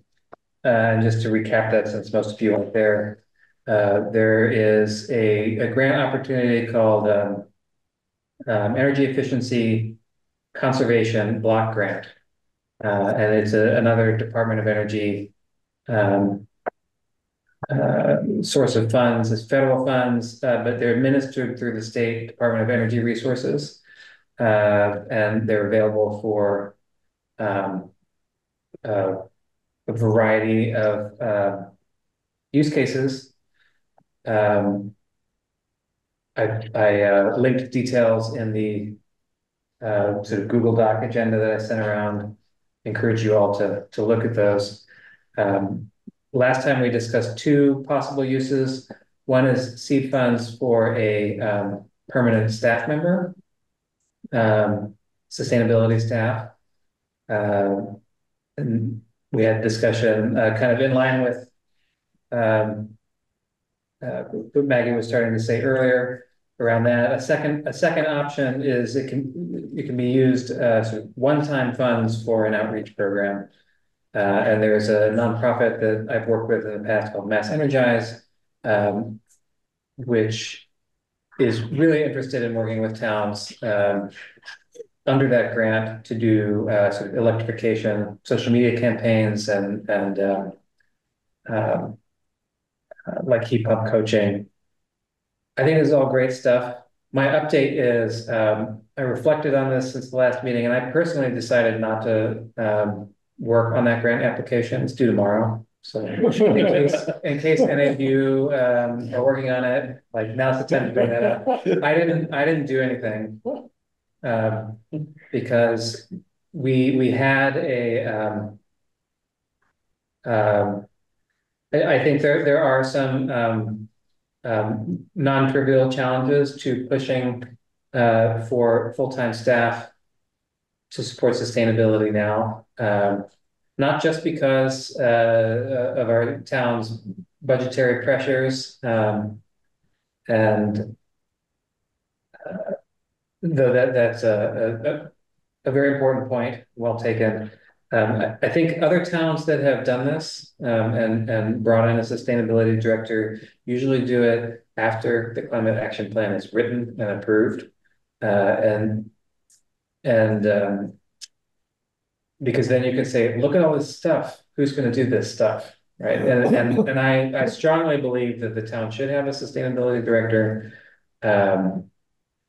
But that to do it in a responsible and organized way, we kind of need to write this plan first. And I need to not be dividing my energies, trying to get somebody hired, going through the budget process, advocating for that, at the expense of getting this plan written this year. And that was my personal choice not to work on it now. This grant program will exist next year too, right? So I think it's always worthwhile for us to become familiar with grant opportunities, and even if we do a little bit of work to prepare for one and we miss a deadline, like I don't think that's wasted effort. But that's my update.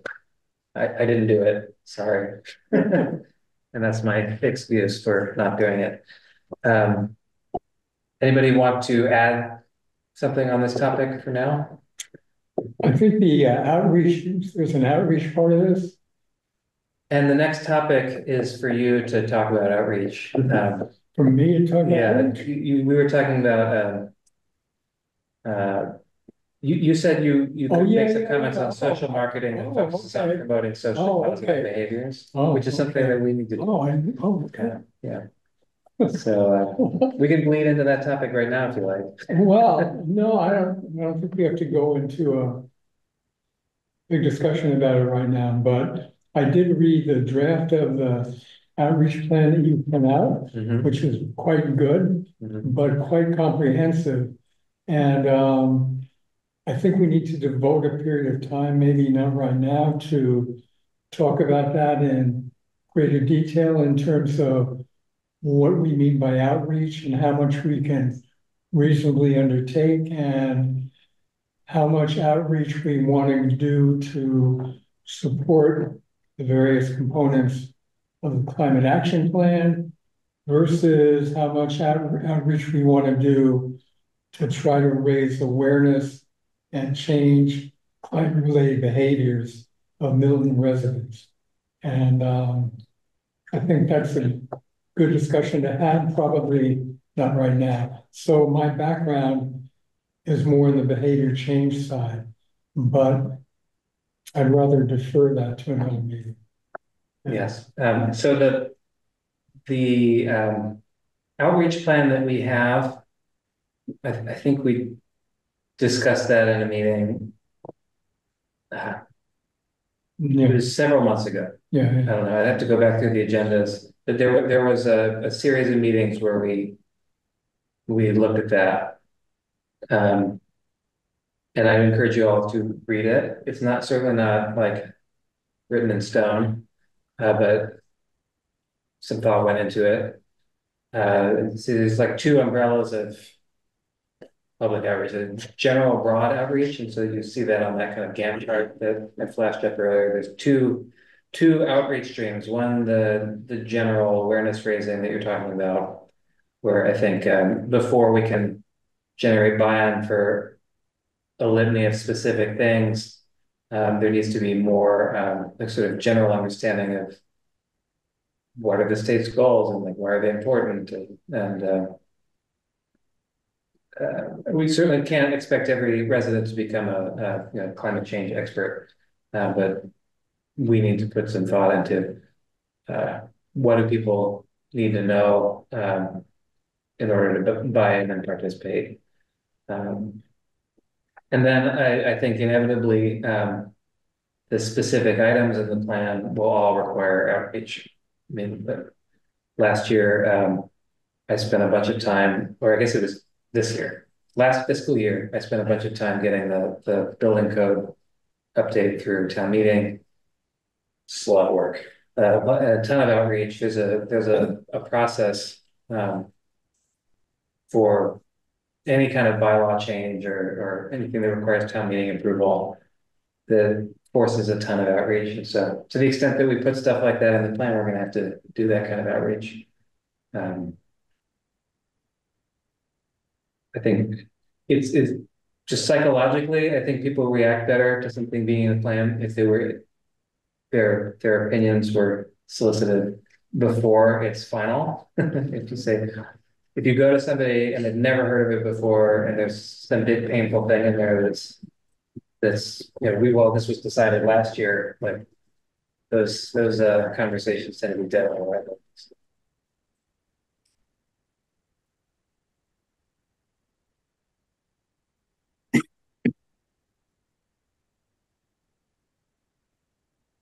Any other comments, thoughts? Maybe just for Jack, who's dutifully doing the minutes this month, is like these links to these documents would be super helpful. Yeah. Also, so we can kind of catch up by reading the minutes and clicking those links. So this outreach plan is at the footer of that agenda I sent out. Okay.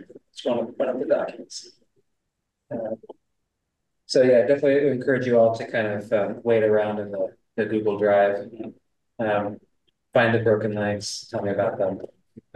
There's a lot to take in. I hope that now that I've kind of separated out the stuff that's relevant and the latest and organized it'll be a little more accessible, because there's a bunch of documents in the SharePoint that are stale or incomplete. Now you don't have to wait for those. Okay, so that was topic 11. Jack, you had a quick update on Milton Access Television and their desire to so they obviously post the Zoom recordings, and I think we did a film. They were in here one time filming, but we were looking to do like a promotional video with all the members, or whichever members would like to be in this video.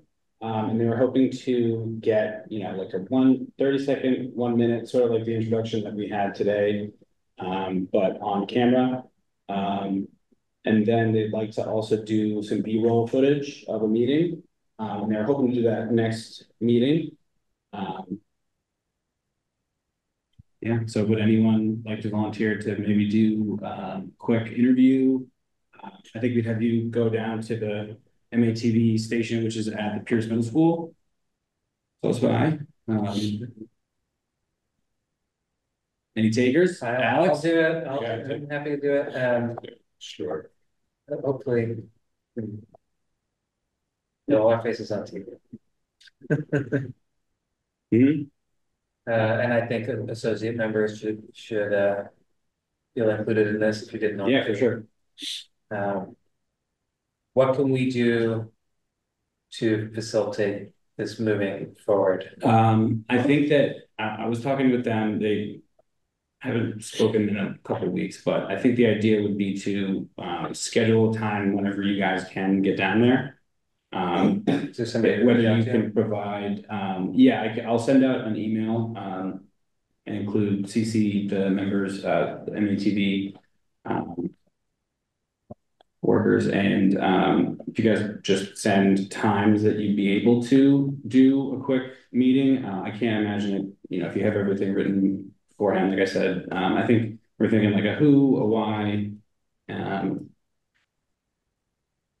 that's pretty much it. Who you are, what your background is, why you're on the committee, and what you're passionate about.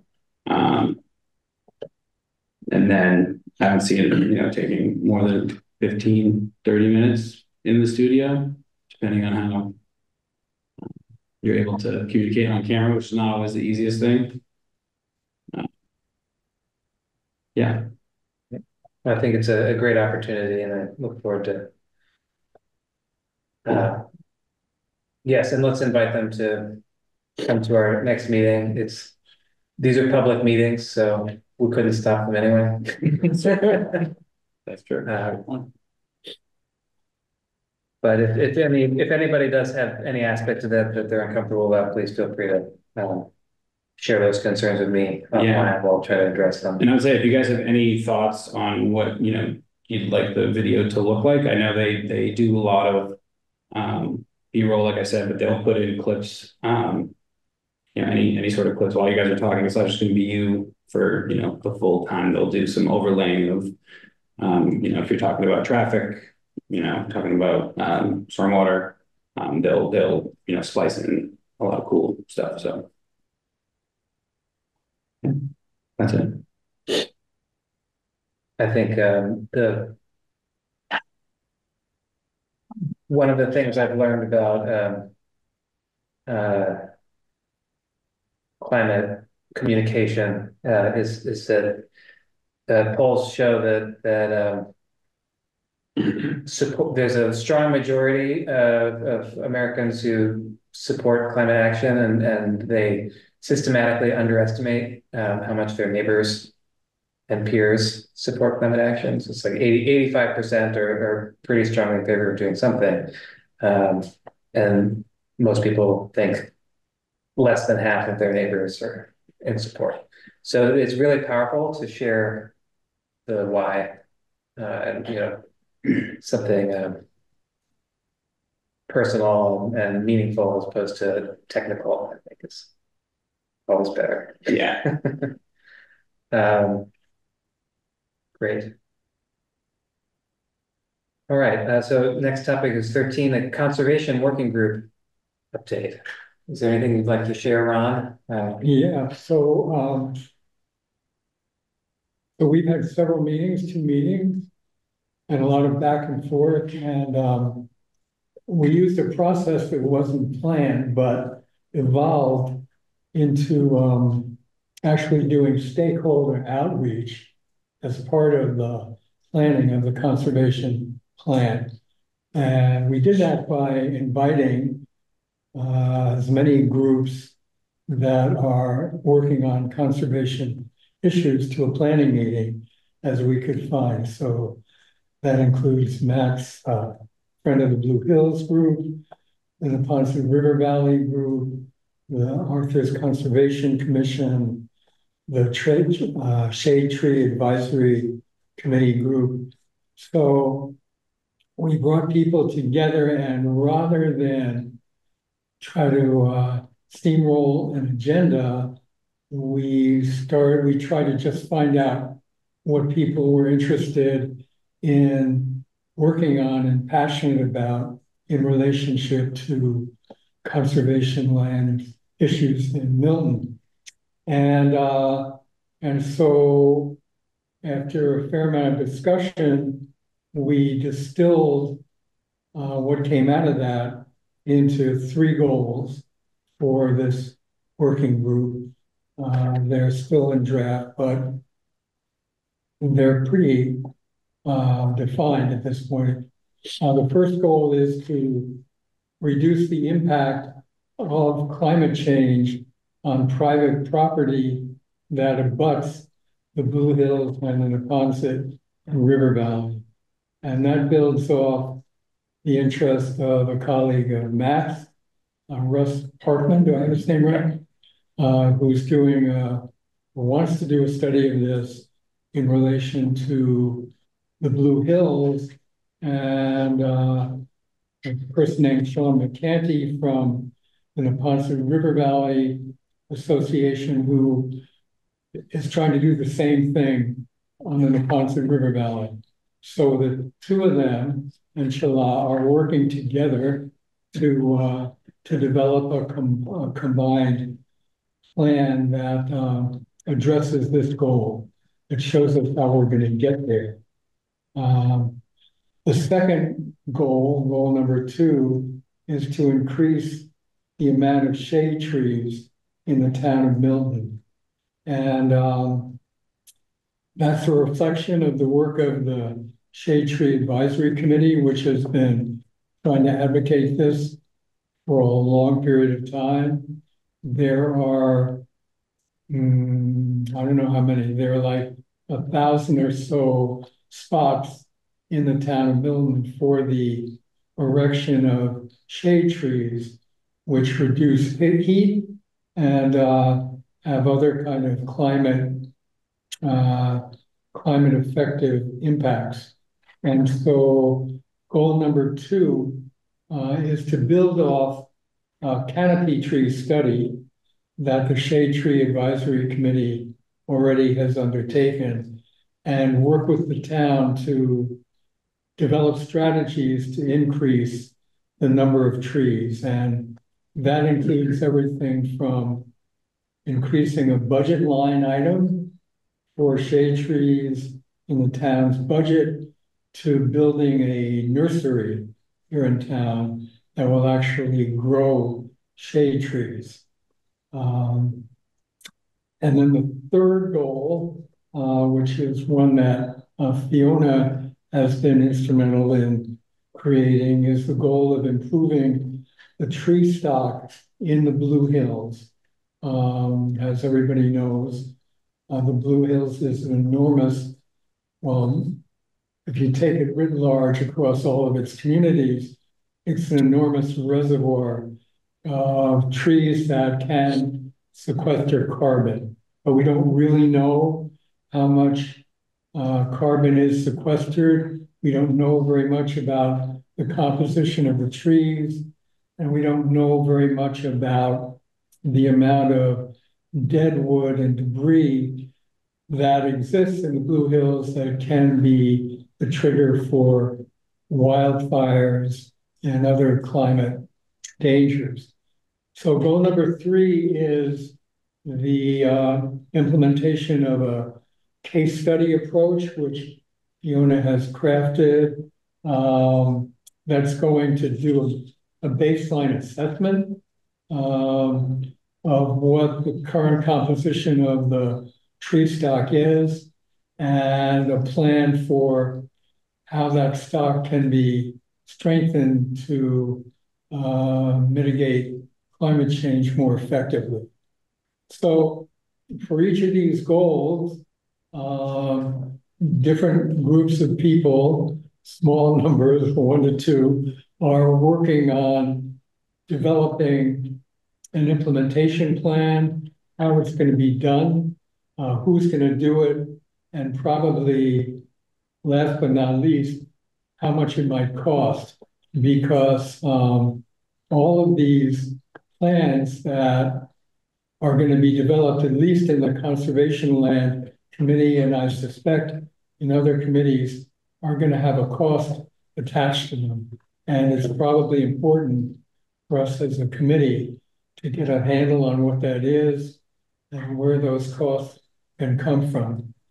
So I hope by the time of the September meeting, a month from now, that we'll have a fully completed draft of this component that we can distribute and people can review and comment on. Thank you, Ron. Does anybody else from the working group want to add to that? I would be remiss to say thank you if we didn't say thank you to Ron, just as I was so thankful to Alex. Ron really has stepped up. You know, and my name is on the group, but really just have not been able to participate as much as I had liked. I had some family issues going on. So I just want to thank Ron for doing all that he has done. And he has just taken this and run with it. And he is, we're just so lucky to have him. So thank you, Ron. Thanks, Maggie. I know that you're a big advocate for trees. So we try to stick that in there as much as possible. Nursery also, yeah. Maybe just a question about some of the overlaps. So, you know, you take the tree composition that Fiona's working on. Yeah. Would be obviously helpful in mitigation efforts around fires, around wildfires, right? So can we somehow not do double work there and maybe borrow some of that planning, maybe some of the resources, and maybe Fiona would want to work on both as an example. Sorry, Fiona, not volunteering you, but just trying to get the most out of the group in the most efficient way that we can. Yeah, maybe it's more a question of timing, because from what I understand of the case study approach that Fiona is working on, it's going to take a little longer. It's more intensive. It's a little more technical than I understand what Russ and Sean are working on, which is more quicker and more efficient to get some kind of baseline outcome from. But it's a good point, and as we work through the plan, I'll try to promote that to the extent we So can. is the idea to start with sort of existing data, sort of, satellite sensor data, to set baselines and then make a plan for field studies to supplement that in the longer run?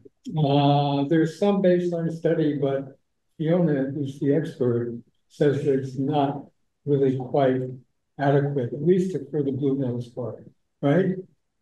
I'll jump in. I mean, basically I've done sort of a quick back of the envelope baseline study. So we have an estimate of carbon from the Blue Hills, but that's sort of as granular as it gets. So there isn't actually data on tree species, for example, that are there.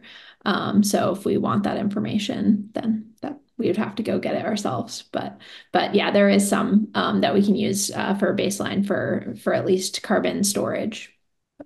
Yeah. And I think you had mentioned that there's sort of National Forest Service or DCR plots that they're probably monitoring, but that we don't know where they are and they're not sharing any information. Is that accurate? Okay. Yeah, they've been very difficult to deal with.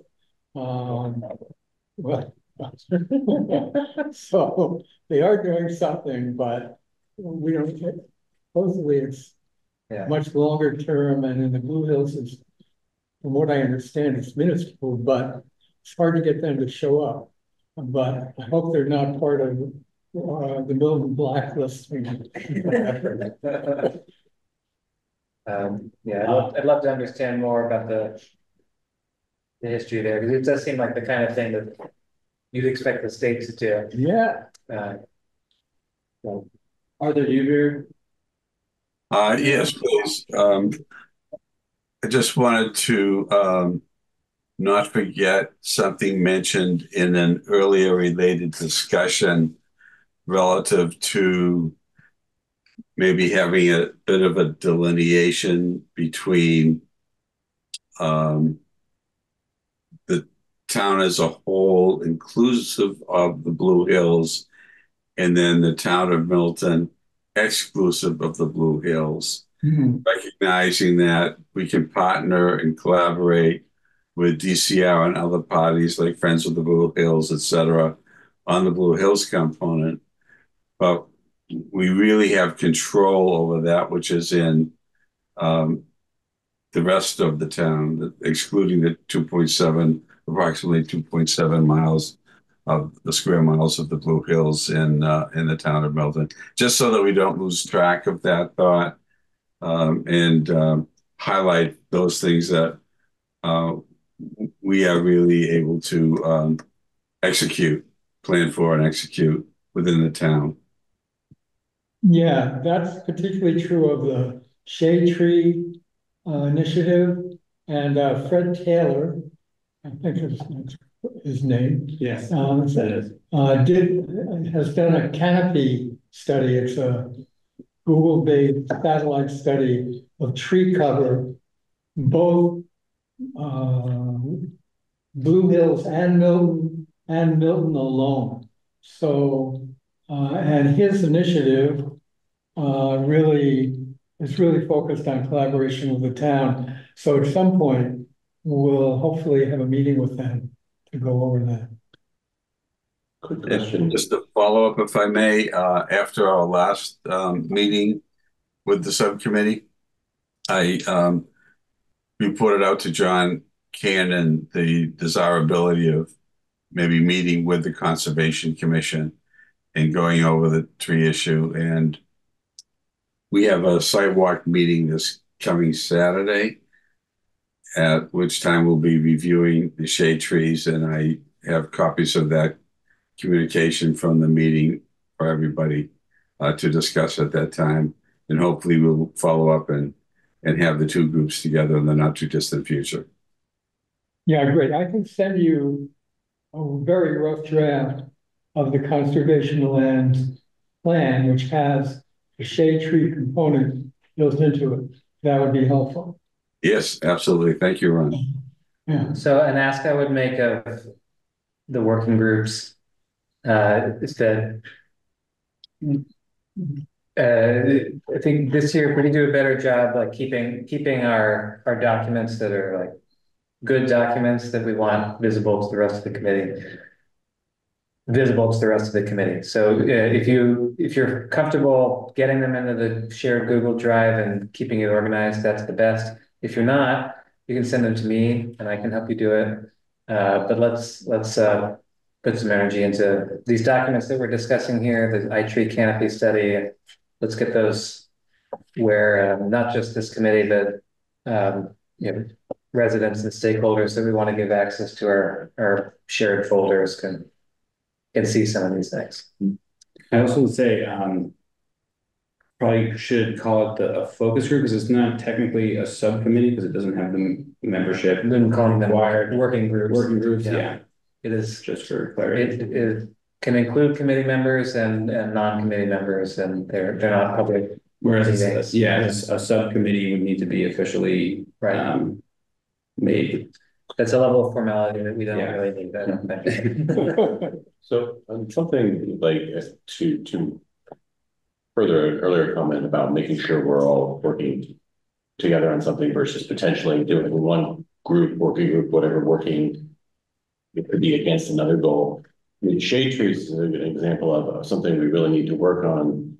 But on the other side, tree issues also potentially prevent somebody from putting in rooftop solar. I see people all the time having to fight back and forth on, I don't want to cut all these trees, but if I don't, I can't put my solar on.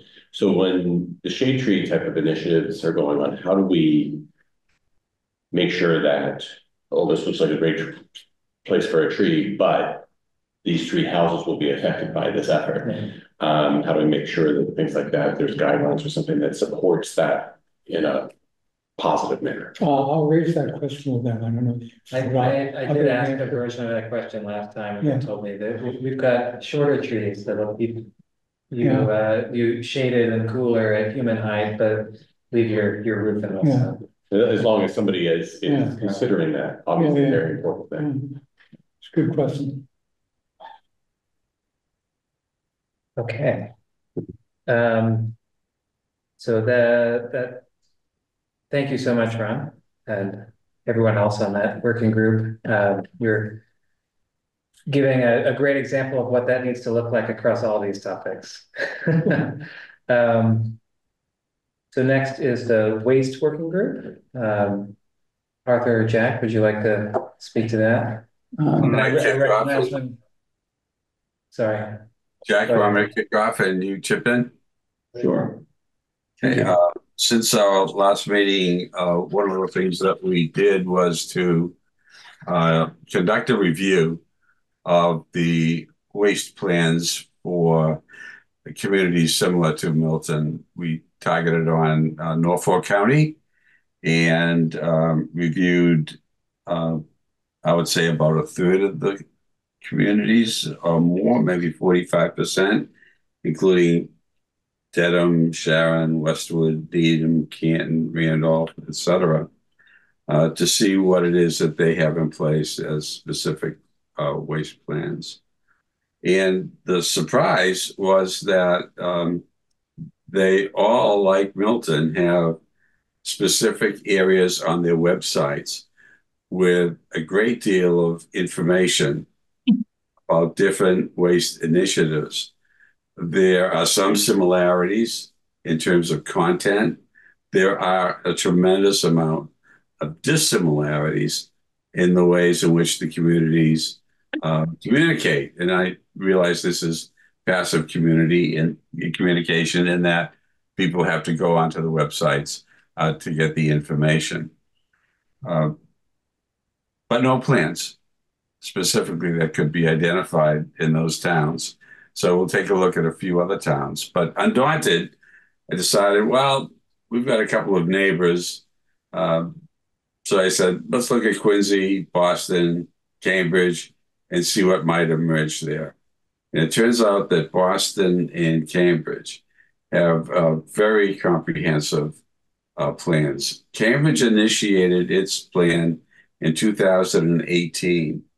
And this year it is going through what any good strategic planning process does, a reformulation process. And this past June, they had a kickoff on that with people from 100 different residences in the city of Cambridge participating. The city of Boston plan is newer, again, very comprehensive. Some elements wouldn't apply, as we might expect from urban communities to the town of Milton, but most do. So we're going through the process at the present time of reviewing those plans for pullouts that might be appropriate, and also to make some recommendations relative to the way in which we might communicate on an improved basis with our website relative to what we can extract from other websites that would enhance ours, and also take a look at ways in which we can look at communications that go directly to residents in the community. This last topic came up during a meeting this week on the subject of organic curbside waste. And we had a number of participants in that meeting. Jack and I were both there with representatives from Sustainable Milton, and want to take a look at ways in which that program can expand beyond the roughly 300 participants currently in place, if that's a correct recollection, Jack, of the number in Milton. And you can't have more people involved. One of the leaders of the initiative, Rosie Warburton, provided us with a organic composting plan from the city of Framingham. So we'll be taking a look at that and seeing how valuable it can be as a resource to us as we evolve a organic composting plan here in the town of Milton that is much more robust than the plan that we have, the practice that we have, I shouldn't say plan, but the practice that we have in place. One of the points that was made was the desirability of communicating with their high concentrations of households in the town of Milton. So we looked at the possibility of teaming up with neighborhood associations like the Pine Tree Brook Neighborhood Association, East Milton Neighborhood Association, and bringing sort of an infrastructure to place whereby there's mutual support within the neighborhoods for people to learn about this, to adopt, and to expand organic waste. There's much more to put on the platter. Still some coming out of the waste management audit that was done this past February that Jack and I participated in at the waste management plant in Avon. Unfortunately, Jack says that they have had a fire, so there's some recovery work that's going on there. But they have excellent guidelines, materials for communities to use. And one of the things that we're going to be looking at is an extraction of their recommended communications for communities to see which ones might be appropriately incorporated into the town of Milton. So that's a brief overlay or update. And Jack, please add as you see fit. Yeah, no, that was great. I think speaking more to the meeting that we had this week, not sure if we had any confirmed volunteers to join a potential working group for solid waste, but that is one of the goals that we will have moving forward. I know you have at least 3 people, Sustainable Milton, not on this committee, who should absolutely work with you on that. Yeah, great. I'd like to volunteer to work on that. That's the appropriate time to. Never too early to throw your hat in the ring. Yeah, if anyone would like, just send me an email. Because Arthur's doing amazing, but he's also on the Conservation Commission. He's working, with Ron's committees, Ron's working group too, so, in the stormwater, so it would help Arthur out a lot as well. Thank you. Any ideas are most welcome. Any suggestions, comments, advice, criticisms? One of the things I should mention, Ron, if I may, is that there's a decided interest in acceleration of getting things moving beyond where they are and where they have been. Sorry, Ron. No, just had a question about whether you thought about engaging some of the major kind of stakeholders in waste management, like the waste management companies themselves, like somebody from the DPW who deals with waste management. And I think there's somebody, I don't know whether this is a DPW person, company or not, that is dealing with the collection of waste for compost. Black Earth. Black Earth. So they're Yeah. a third-party vendor. Yeah. Yeah, and that's who we had the meeting with Oh, good. on this week, yeah. We do have another. And just to be clear, so the town does not offer curbside composting. Individual residents can contract with, there are multiple curbside compost haulers. Black Earth is, I think, the most widespread. There's another one, Bootstrap, that's more expensive. But so, I mean, a sustainable Milton goal for the last several years, it's been to have the town offer a curbside composting program. Oh. I learned from Chase Berkeley at the DPW this year that one of the reasons the town does not is because currently the cost to haul compost is about double what we're being charged to haul regular solid waste. But the state has a goal to reduce the solid waste stream by 50% by 2030. 2030. They're closing dumps. Like these relative costs are going to shift. So I think, like recycling, like I grew up in the 80s and 90s when recycling was the big important thing that you were going to do to save the world. And that was a whole set of habits you need to learn around separating your trash. It's the same thing with composting, where there's a learning curve that people need to go through. And there's some people who love it, but it's like garbage, it's slimy and gross. So I think there's a public education piece to prepare people for a world where trash prices are going up and up, and maybe composting is a way to save money. It's not there yet, but it could be an interesting behavioral change objective that the committee ignores. Yeah, and there's a ton of passion around this in sustainable Milton. Maggie, you were going to say something? I don't know who was around 25 years ago, but 25 years ago when they were capping the dump, there was a proposal made, and it was by my father and another landscaper, about keeping about 2 or 3 or 4 acres of the dump area open for the public to bring their waste to. So back in the day, you would get you would pay a yearly fee, like we would pay a yearly fee to go dump all of yard debris. So if we went to your house, we mowed your lawn, we took down trees, sprayed it, we would come to the dump, we would. So when the whole thing with the dump capping the dump came through, we were pretty forward thinking and proposed to the town to keep a couple acres reserved so the average resident could go and bring their yard debris. And so unfortunately it failed at town meeting. They didn't support the idea.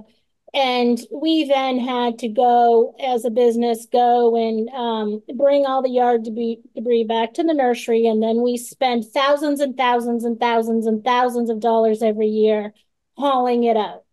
And, we got certified as a Massachusetts State Compost Facility, but because of neighbor issues, we couldn't even recycle our own stuff. So we couldn't even take in stuff from anywhere else. So what really the town needs to do, and this has been my big thing all these years, the town is just giving away property left and right and not saving our own land because we need it. So all we have to do is carve out a couple acres. The town can sub out and lease the property to an outside composting company, and they can manage it. They charge a fee, you dump off your stuff, and then what that composting company does is then they resell it. So even now at the nursery, we pay a lot of money per yard to bring in certified organic material. And there are companies out there who are willing to do it. It's just that we need to find a few acres in town to do it. So we need to work with all different stakeholders. We need to keep our properties in town. We can't develop them.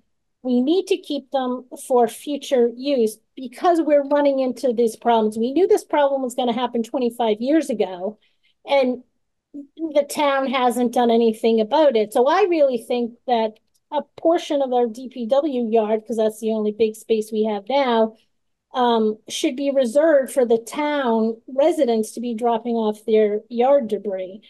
Curbside pickup is very labor intensive. You can't put out a lot. You have a lot of rodents getting it in, and that's ideal, for smaller properties.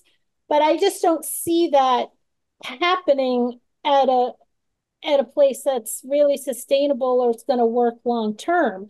I think we as a town need to be able to provide land where our residents can come in and drop it off. I mean, I have people calling up all the time. I had a guy come up today in his pickup truck looking to drop off all his leaf litter. It's really a problem, and it's only going to get worse. So I do agree we need to solve it, but I just don't know if a curbside pickup is big enough to solve. There are two separate use cases. I mean, the organic matter from my kitchen and my yard trimmings are very different types of material and very different volumes. So I can't put yard waste in my black earth bin. The state's goal to reduce the solid waste stream by 50%, they're basically looking to get the food waste out of it, and they'll need to go that way. And it also has an emissions reduction benefit, because when food waste goes into the landfill, it degrades anaerobically and releases methane, which is a powerful I know greenhouse gas. Place is a big hassle because I have my own, my neighborhood, we're all on septic. So we have to be very careful. I can't even have a garbage disposal. So it is a big, huge problem, but waste of all type, it doesn't matter if it's yard waste, it's all a big problem. And I think we really need to somehow focus on it. And, sorry for my passion about it, but it's just like frustrating because we've been advocating for it for so long and it just hasn't happened. We lived in Europe for 8 years, and there was 5 different colored bags that we had to put out at different times during the week. And there were fines levied on residents if you had the wrong materials in the wrong bag. So it works. It's long term, but it works. Right. I guess we just need to realizing that change is possible. How do we move along that curve? And Maggie noted, and will be another prism to this particular subject. I also wanted to note, relative to the curbside organic waste, black earth, that the more that is used, the greater the possibility that waste collection costs will be reduced. Now, it doesn't mean that they'll necessarily offset one another, but there may be some overall benefits. One of the things that we discovered in the audit in Avon is that it appears when some residents have filled their trash barrel with home waste and have more to put into it, they just go to the blue barrel and put it into the recycling. So we lost a couple of points in the last audit compared to our audit score in previous years. And if we go over a certain threshold with this type of a practice continuing, then the costs of recycling increase. So somehow we have to put together a holistic picture that helps not just the town, but the residents of the town understand the rationale for using these various mediums of waste management in their own homes, as well as in other facilities. We discussed in the Black Earth conversation this week, schools. There are other entities to be looked at, Milton Hospital, and so on down the line, restaurants. So getting our heads and hands around this is going to take a little bit of time and be a very significant project. Okay. One of the facility where I buy my certified organic compost, one of their products is all food waste. So it was interesting that during COVID, when everything was shut down, they weren't able to produce it. So then they also have a horse manure product, and that is also seasonal because there's a reduction of horse stables around too.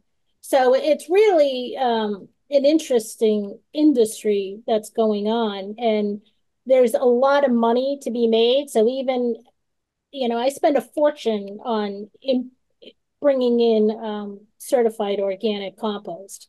And so I do think if the town has a place, it actually could be The sword that's hanging over our heads is the closing of landfills. And there are very few left open in the Commonwealth of Massachusetts. And I believe all but maybe one or two, Jack, are slated to be closed shortly. Yeah, they're all going to be all but one by 2030.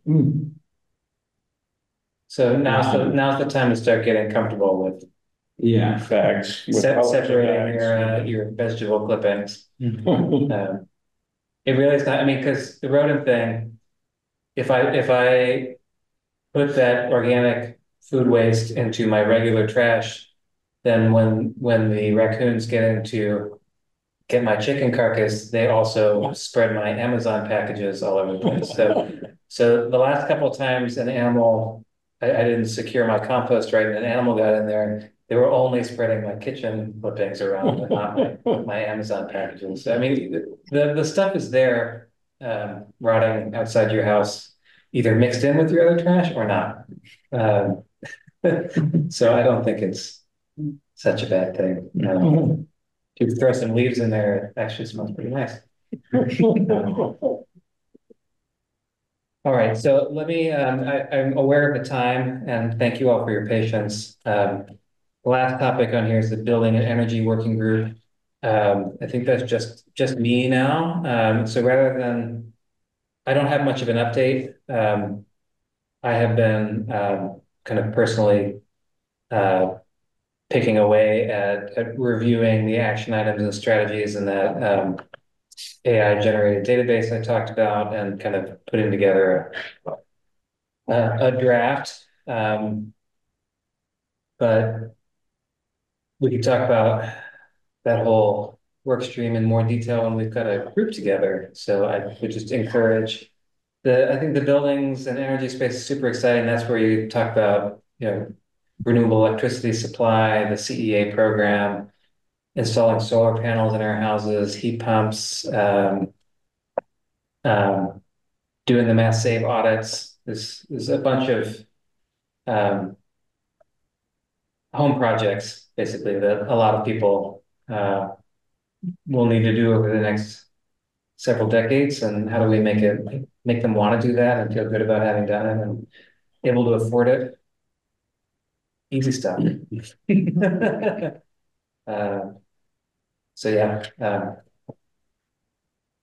more in the future. And I guess to close out, if everybody can contact me, and if there's an obvious leader of a working group, and that person, but me as well, and at least me, saying which groups you'd like to be part of in the next few days, that would be great. And hopefully we'll just naturally have excitement for all of them. If there are any big gaps, I may come around and lead for some others. If we were already, like, You're already on transportation. Okay. So I don't have to restate. I can't imagine why you'd want to stop doing that. Yeah, I think restating is not going to hurt anything. So I'll assume if you're on one and you don't say anything that you're still on it. Yeah. Okay.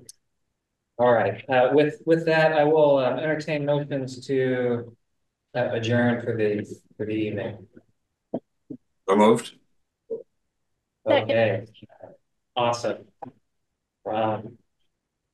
Yes. Yes. Yes. Yeah. Yes. This one I'll Yes. corners on. Everyone says yes. We're adjourned at 8:36. Thank you for your stamina. I do try to keep these meetings 90 minutes to 2 hours most usually.